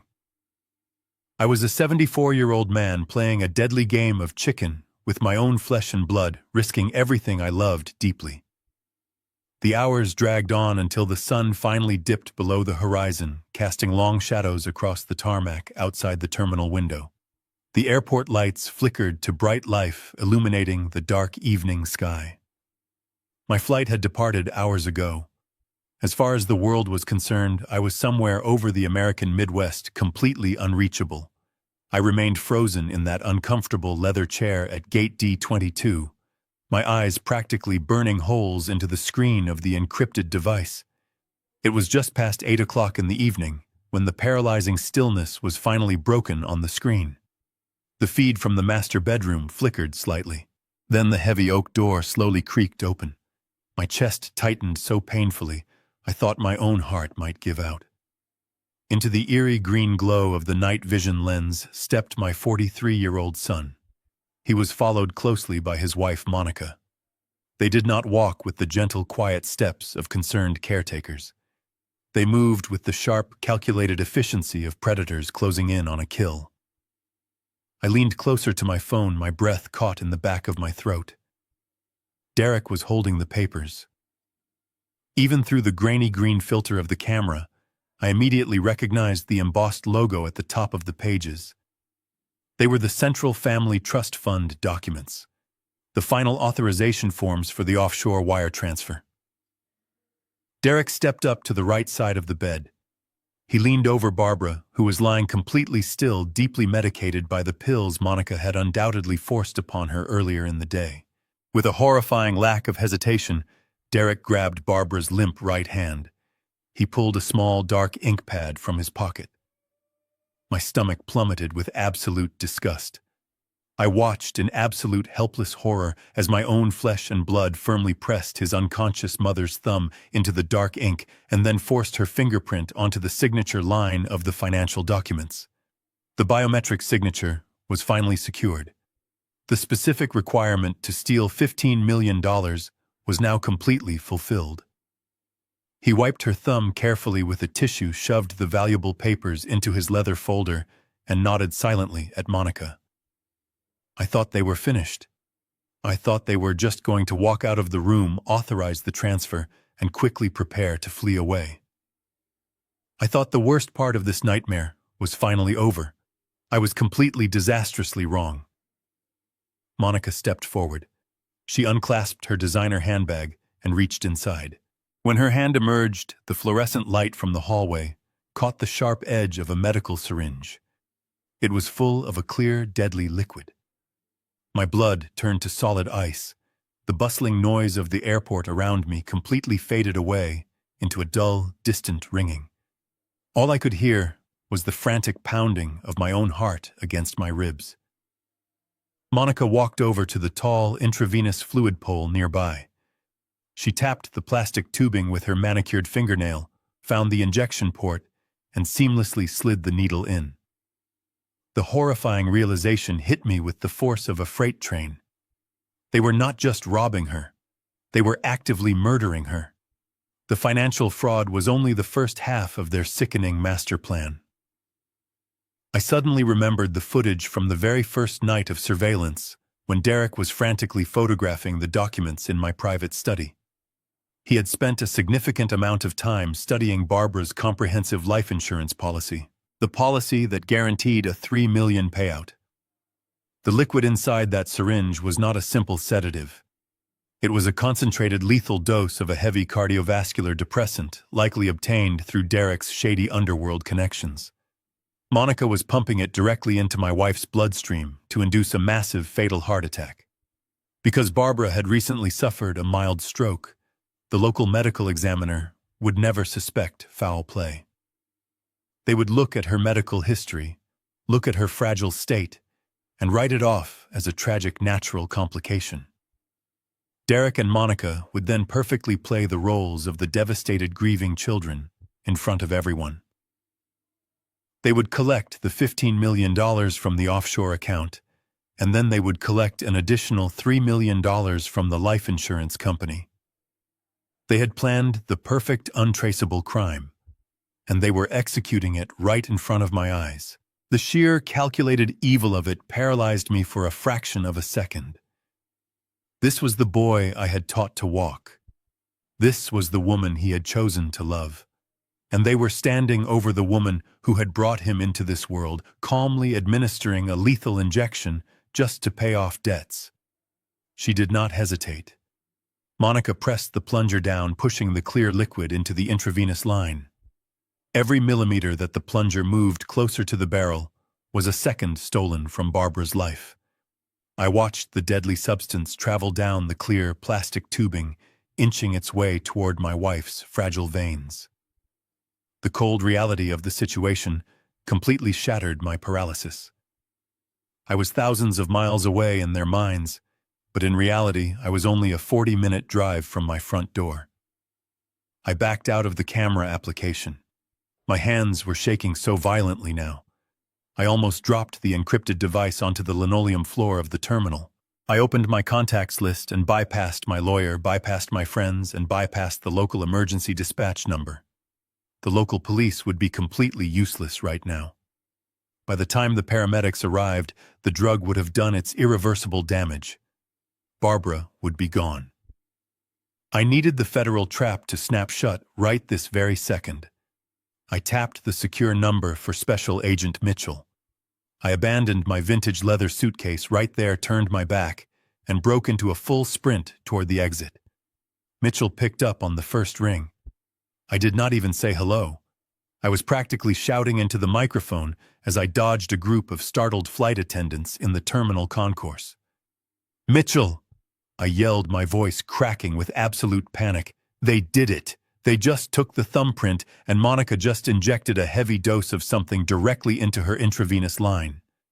You need to breach the house right this second. Send an ambulance immediately. They are trying to induce a fatal heart attack."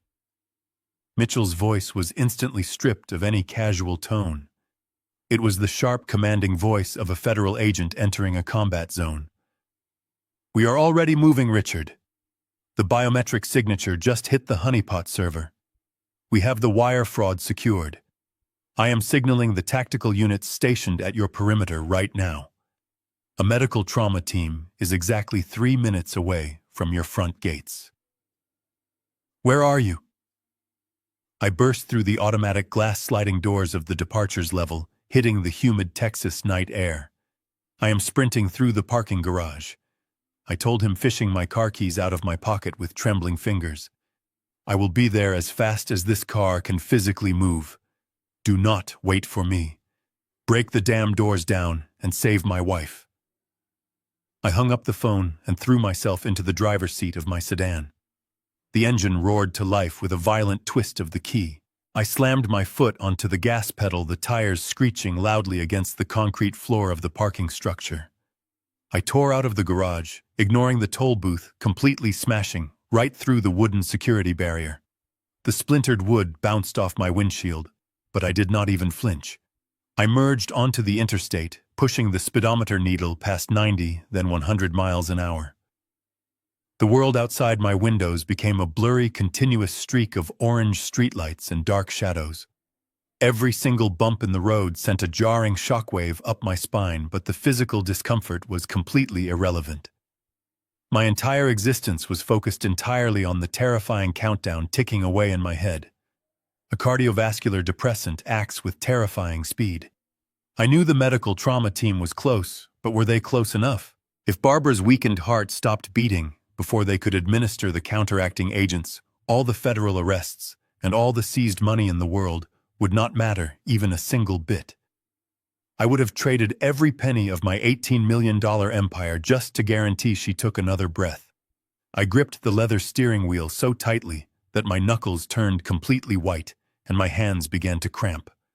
A hot, burning wave of pure, unfiltered fury washed over me, temporarily overriding the suffocating panic. How dare he? How dare the boy I raised, the boy I protected and provided for his entire life, sink to this level of absolute depravity? He was not just stealing my wealth. He was trying to erase the very heart of our family for his own selfish survival. He was willing to sacrifice the woman who had rocked him to sleep.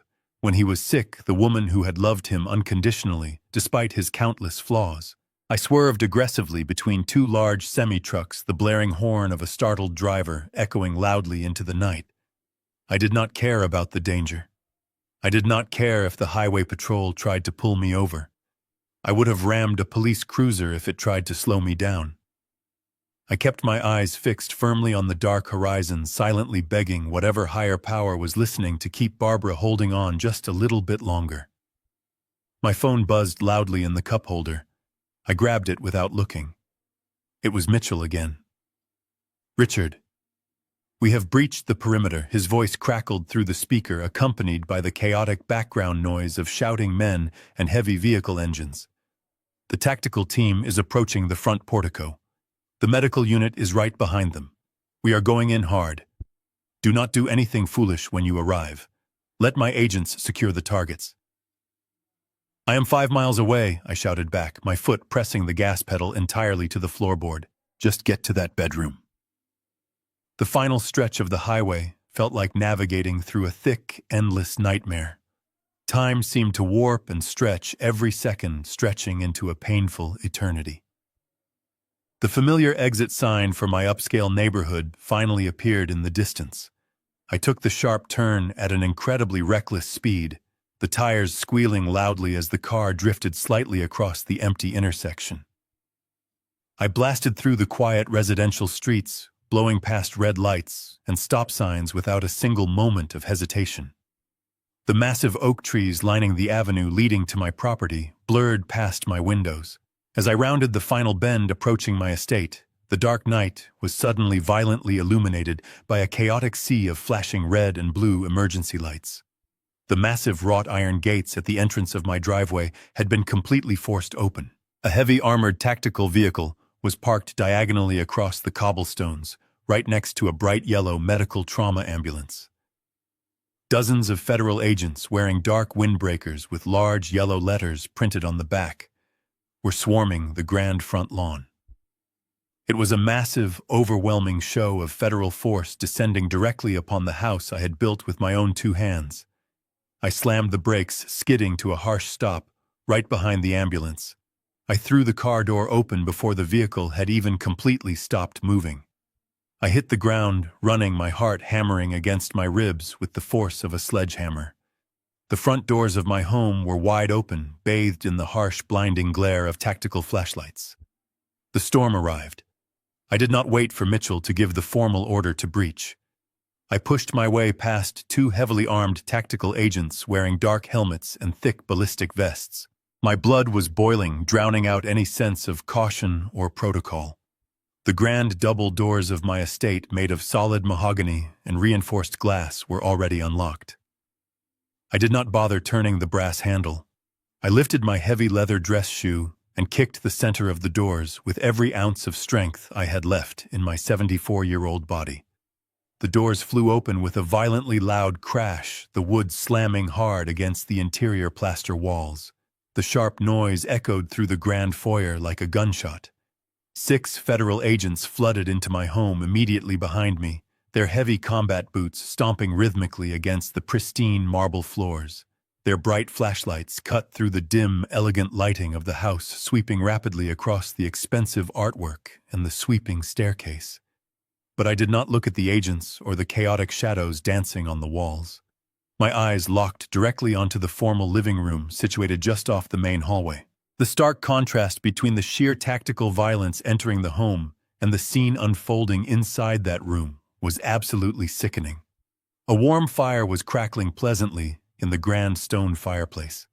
Soft jazz music was playing quietly from the hidden surround sound speakers, and sitting there right on my custom Italian leather sofa were Derek and Monica. They were not packing bags in a panic.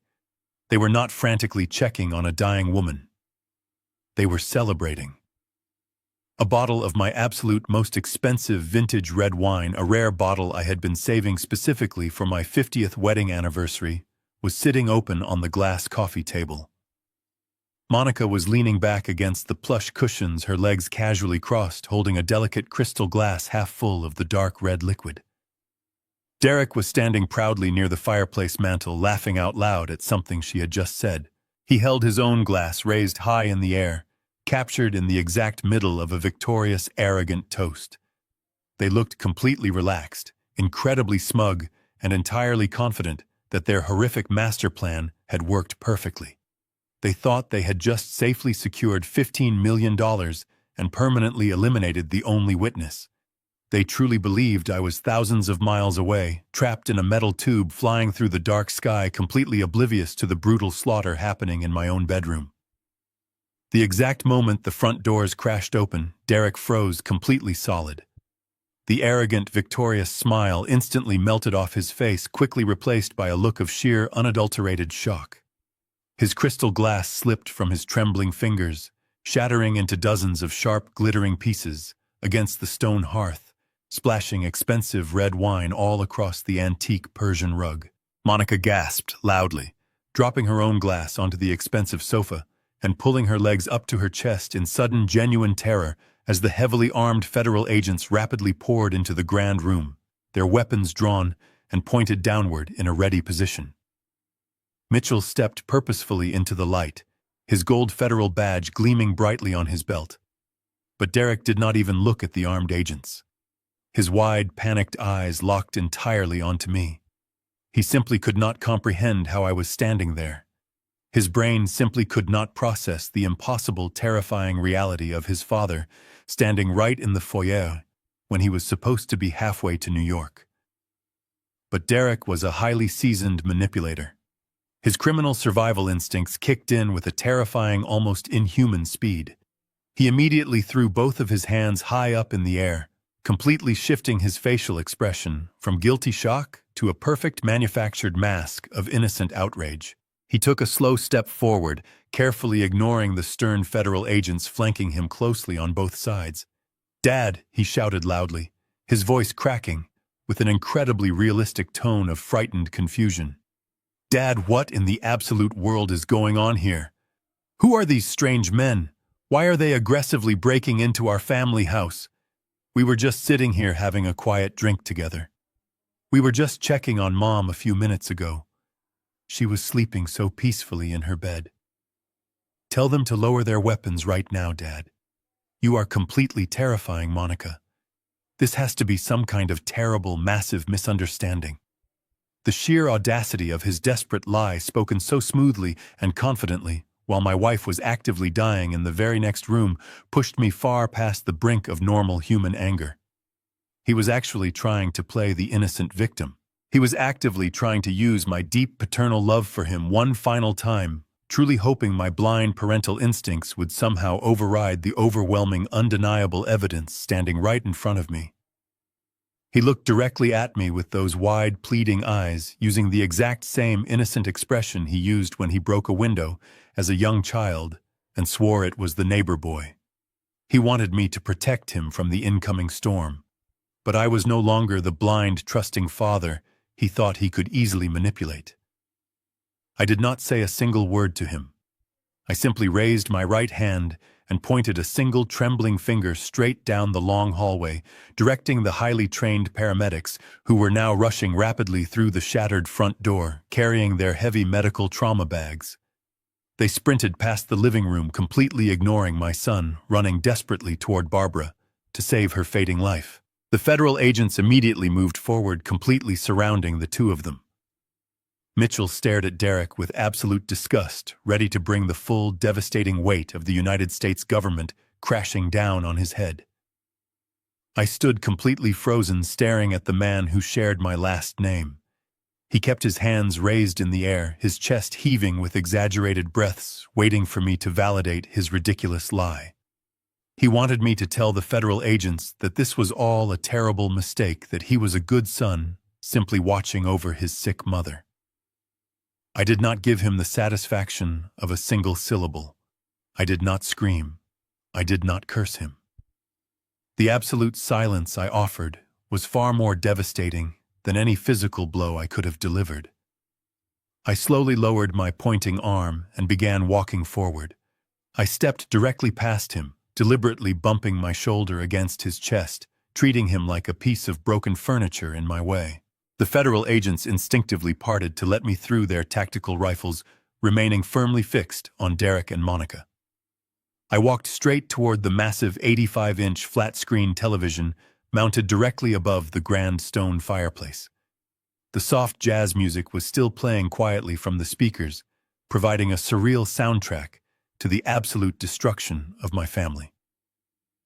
I reached into my jacket pocket and pulled out the encrypted mobile device Thomas had given me. My fingers were no longer trembling. The suffocating panic that had gripped me during the drive from the airport was completely gone, replaced by a cold, surgical precision. I tapped the screen, navigating to the saved video files. I swiped down on the control panel and selected the wireless casting option. The massive television screen above the fireplace instantly flickered. The peaceful landscape painting that usually served as the screensaver disappeared, replaced by a momentary black void. Derek slowly lowered his hands, his manufactured expression of innocent confusion beginning to crack at the edges. He took a hesitant step toward me, his voice losing its confident volume. "Dad, what are you doing with that television?" he asked, a genuine note of nervous anxiety finally bleeding into his tone. I did not answer him. I simply pressed play on my device. The 85-inch screen suddenly exploded into brilliant high-definition clarity. The night vision filter cast a sharp green glow across the formal living room. The footage was completely undeniable. It was not a grainy, ambiguous security camera feed. It was a flawless 4,000-pixel window directly into their darkest sins. The video showed my vulnerable wife lying unconscious in her bed. It showed Derek leaning over her with a cold, predatory focus. The high-definition microphone built into the hidden camera captured every single sound with terrifying clarity. The rustling of the heavy comforter echoed loudly through my expensive living room speakers. We all stood in absolute silence as the giant screen broadcasted Derek grabbing his mother's limp hand. We watched him press her thumb into the dark ink pad and forcefully stamp it onto the bank documents. The collective breath of the federal agents in the room seemed to catch all at once. Even men who hunted criminals for a living were physically disgusted by the sheer intimacy of the betrayal playing out on the screen. But the true horror had not even started yet. The video continued to play. The camera focused perfectly on Monica as she stepped forward into the frame. The sharp metallic glint of the medical syringe in her hand was magnified beautifully on the massive television. Derek took a sudden, staggering step backward, his expensive leather shoes catching the edge of the antique rug. He bumped heavily into the sofa, his eyes locked onto the screen in pure, unadulterated terror. He was watching his own damnation broadcast in perfect clarity. Then the audio delivered the final, fatal blow. Monica's voice, captured perfectly by the hidden microphone, echoed through the grand living room with a chilling, sociopathic casualness. The words bounced off the marble floors and the high ceilings, completely shattering any remaining illusion of a loving family. "Pump another 5 milliliters," the digital voice of my daughter-in-law instructed coldly through the speakers. "She is done." I paused the video right there, leaving the massive image of Monica holding the lethal syringe frozen on the screen. I finally turned around to look at them. The transformation was absolute. The arrogant, smug confidence that had radiated from Derek just 3 minutes ago was entirely eradicated. The color had completely drained from his face, leaving his skin a sickly white. His jaw hung open, but nothing came out.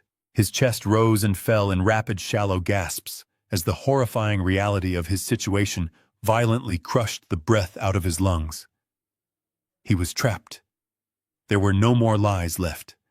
The plausible lie he had carefully constructed to manipulate his foolish old father was shattered into a million irreparable pieces right in front of the Federal Bureau of Investigation. Monica reacted entirely differently.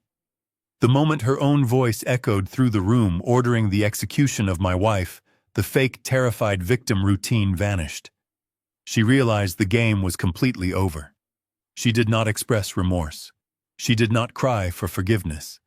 Instead, she dropped her crystal wine glass onto the cushions, stood up straight, and let out a piercing, hysterical scream.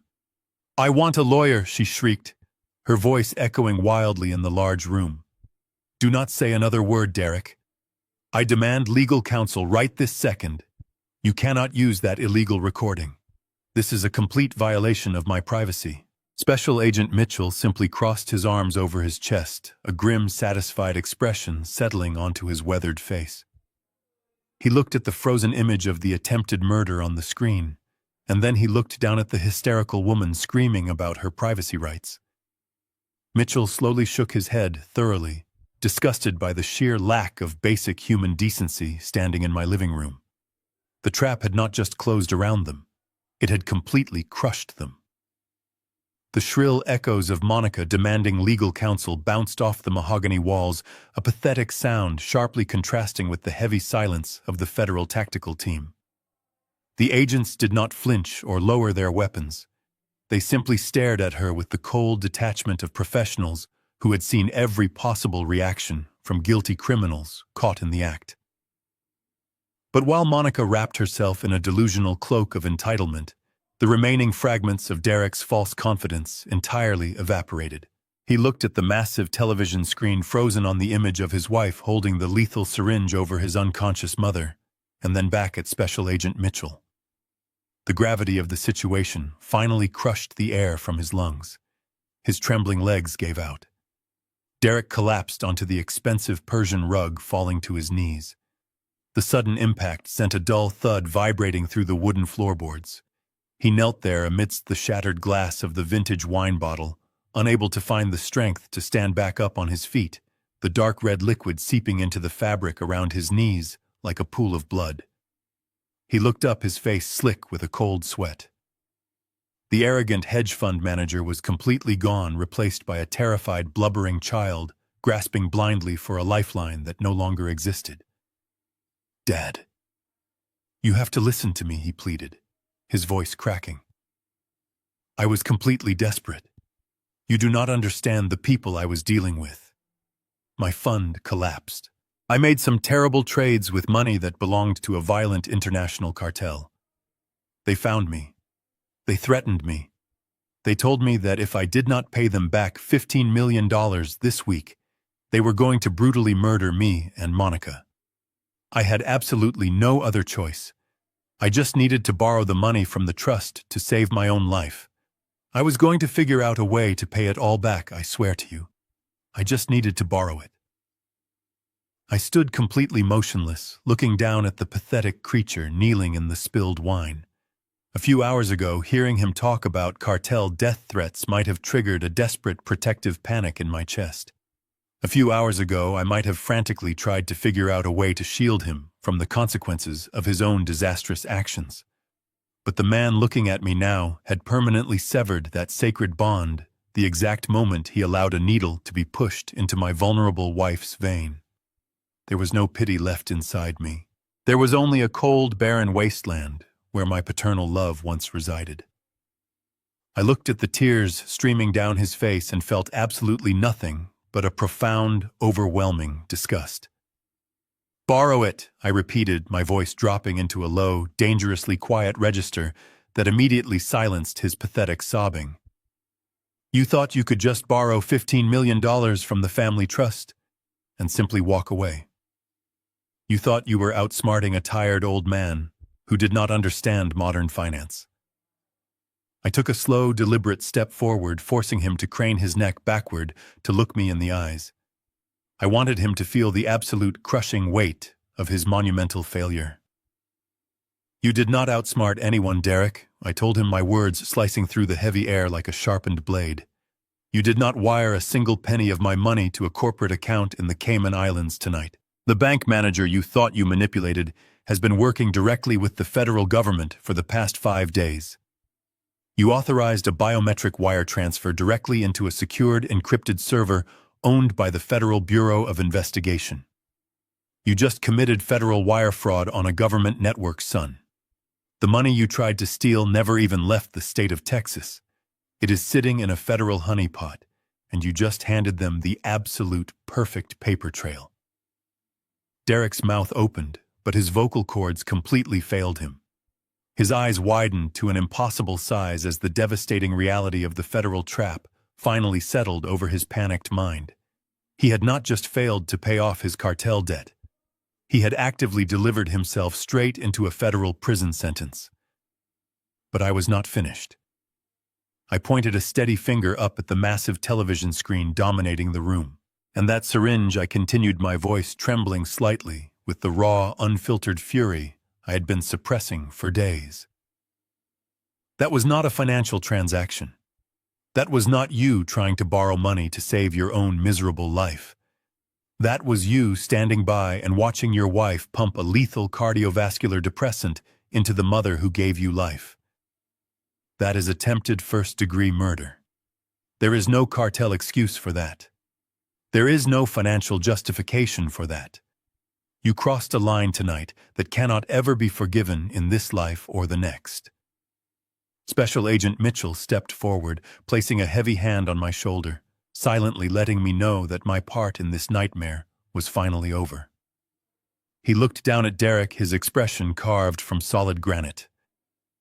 Derek Stanton Mitchell announced, his voice booming with absolute, undeniable authority. You are under arrest for conspiracy to commit wire fraud, aggravated identity theft, and attempted murder. You have the right to remain silent.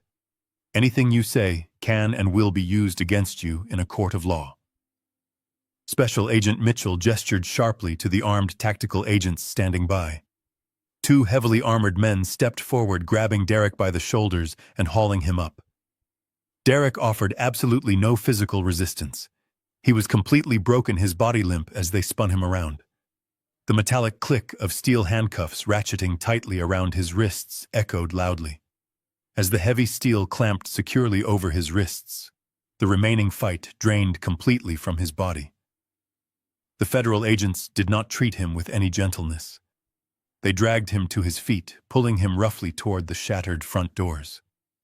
Monica was next. She fought against the restraints, kicking and screaming obscenities that echoed off the high ceilings, but the agents were entirely unfazed by her childish temper tantrum. They forcefully marched her out of the house. I did not follow them to the door. I turned my back on the two criminals who had infiltrated my home and rushed down the long hallway toward the master bedroom. The medical trauma team had completely taken over the space. 4 paramedics were moving with a frantic, coordinated urgency. They had already inserted a new intravenous line into Barbara's arm, pumping heavy doses of counteracting agents directly into her system to fight the lethal cardiovascular depressant. One paramedic was constantly reading her rapidly dropping blood pressure aloud, while another secured a thick oxygen mask over her pale face. I stood frozen in the doorway, completely useless, watching strangers fight a desperate war to save my wife. They transferred her limp body onto a collapsible stretcher. The head paramedic looked at me, his expression grave, and told me they needed to transport her to the hospital immediately if she was going to have any chance of surviving the night. I stepped aside, pressing my back against the wall as they rushed the stretcher down the hallway. The wheels clattered loudly against the hardwood floors, a terrifying sound that completely drowned out the residual noise of the federal raid. I followed them outside into the humid night air. The front lawn was a chaotic sea of flashing red and blue lights. I watched as the paramedics loaded Barbara into the back of the bright yellow ambulance, slamming the heavy doors shut. The sirens wailed to life, piercing the quiet neighborhood, and the vehicle sped away down the dark street. A few yards away, I saw Derek being aggressively shoved into the back of a dark federal transport vehicle. He looked back at me one final time through the thick wire mesh of the window. There was no defiance left in his eyes, only the hollow, terrified realization of the nightmare he had created for himself. The heavy door slammed shut, cutting off our connection forever. Monica was loaded into a separate vehicle, her muffled screams finally silenced by the thick, bulletproof glass.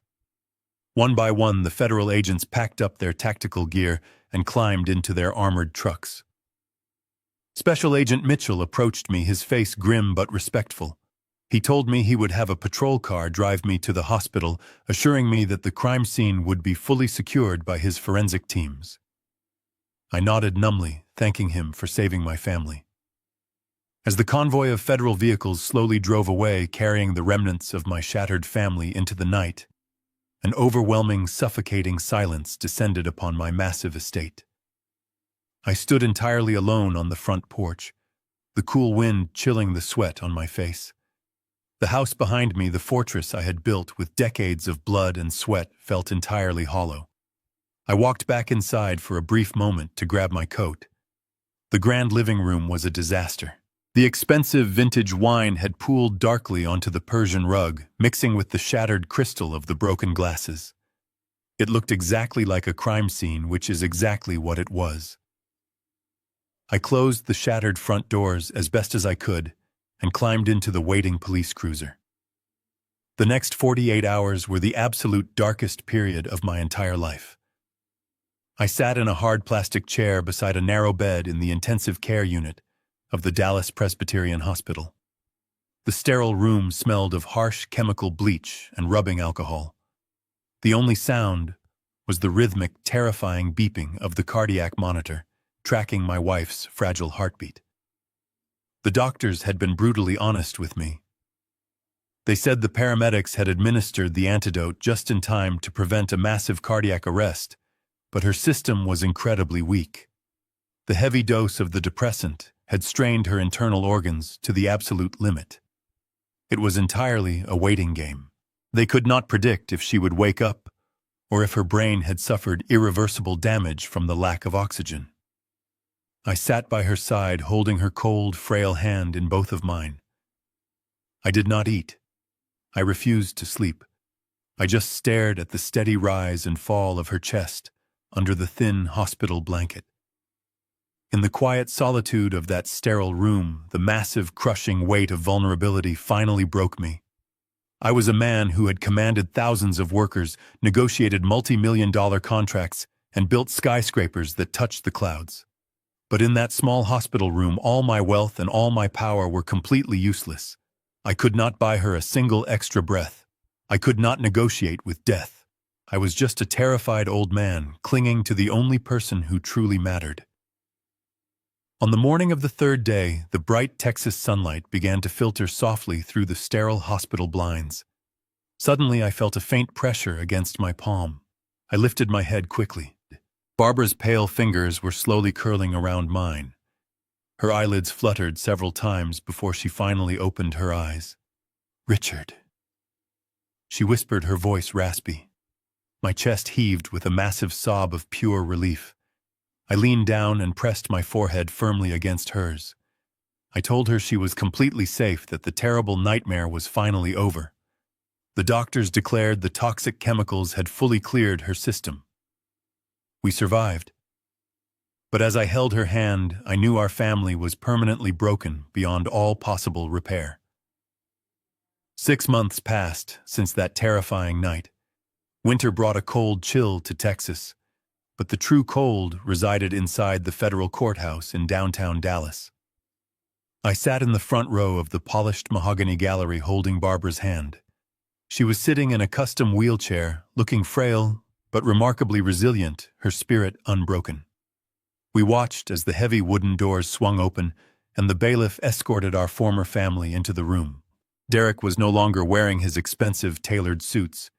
He was dressed in a standard-issue bright orange jumpsuit, his wrists and ankles bound by heavy steel chains that clanked loudly against the floor.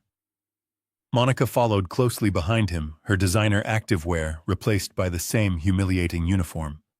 Her hair was unkempt, and the arrogant spark in her eyes had been completely extinguished by the brutal reality of federal detention. The judge presiding over the case was a stern, uncompromising woman who had zero tolerance for white-collar criminals exploiting the elderly. The trial was swift and absolutely devastating. The high-definition video from the hidden cameras, combined with the irrefutable digital trail of the biometric wire transfer hitting the federal honeypot server, left their defense attorneys completely powerless. There were no plea deals offered. There was no leniency granted. The judge looked directly down from her elevated bench and delivered the final crushing blow. Derek was sentenced to 25 years in a maximum security federal penitentiary without the possibility of early parole. Monica received a sentence of 15 years for her active role in the conspiracy and the attempted murder. Furthermore, the federal government moved aggressively to seize every single asset they possessed. The luxury black Porsche Cayenne was confiscated and auctioned off. Their upscale downtown properties purchased with stolen investor funds were liquidated to provide restitution to the victims of Derek's massive Ponzi scheme. As for the violent international cartel, Special Agent Mitchell's task force used the seized financial records to launch a massive raid, completely dismantling their local operations. Derek's nightmare was finally absolute. As the bailiff led them away, Derek stopped for a brief fraction of a second and looked back at me. There were no tears left. There was only a vast canyon where a human soul should have been. I did not nod. I did not look away. I simply stared back at him until the heavy courtroom doors closed permanently, shutting him out of my life. Returning to our massive estate after the trial felt entirely wrong. The sprawling mansion, once a symbol of my lifelong success and hard work, now felt like a giant, echoing mausoleum. The grand living room held the ghost of that terrible night. The master bedroom carried the dark stain of betrayal. I knew we could not stay there. I contacted a premium real estate broker and sold the entire property within a month. We did not need an $18 million fortress. We needed true sanctuary. I moved Barbara and myself into an exclusive high-security luxury assisted living community on the quiet outskirts of the city. It was a beautiful, sprawling campus surrounded by lush gardens, walking paths, and tranquil water features. More importantly, it had a highly trained 24-hour medical staff and a security perimeter that rivaled a military installation. Nobody could get through the front gates without my explicit personal authorization. For the first time in almost a year, I could finally sleep through the entire night without keeping one eye open. Barbara's health steadily improved in this peaceful environment. The color returned to her cheeks, and her warm, gentle smile came back to life. But there was still the matter of the $15 million. The money that had almost cost my wife her life had been officially released back into my full control by the federal government. I could not simply put it back into the family trust. The very concept of a family trust had been completely poisoned for me. I wanted that money to serve a higher purpose. I wanted it to be a shield for those who could not defend themselves against the wolves in sheep's clothing. I scheduled a meeting with my estate attorney, Arthur, and the security expert, Thomas. Together, we established the Stanton Protection Foundation. I entirely funded the organization with the $15 million. Our mission was very specific. We provided elite, completely free legal representation and private investigation services for elderly individuals who suspected they were being financially abused by their own family members. We hired top-tier forensic accountants to track missing funds and relentless lawyers to prosecute the abusers. Whenever an old man noticed his bank accounts draining, or an elderly woman felt frightened by the adult children forcing her to sign documents, our foundation stepped in with overwhelming force. We became the ultimate nightmare for greedy heirs. My definition of legacy fundamentally changed over those 6 months. I used to believe that a man's legacy was defined by the blood running through the veins of his children. I believed it was about passing down a prestigious name and a massive fortune to the next generation. I was wrong. True legacy is the tangible good you leave behind in the world. It is the lives you manage to protect and the justice you help deliver. My bloodline may have produced a selfish monster, but my life's work is now actively saving hundreds of vulnerable people from suffering the exact same terrifying ordeal that my wife and I barely survived. I had to send my only son to federal prison to protect my wife. It was the hardest thing I've ever done, but I'd do it again in a heartbeat. Love requires boundaries, and sometimes the people who share your blood are the most toxic. Did you like my story? Which city are you listening from? Let's meet in the comments. Thank you for your sweet support, and don't forget to subscribe. With love and respect.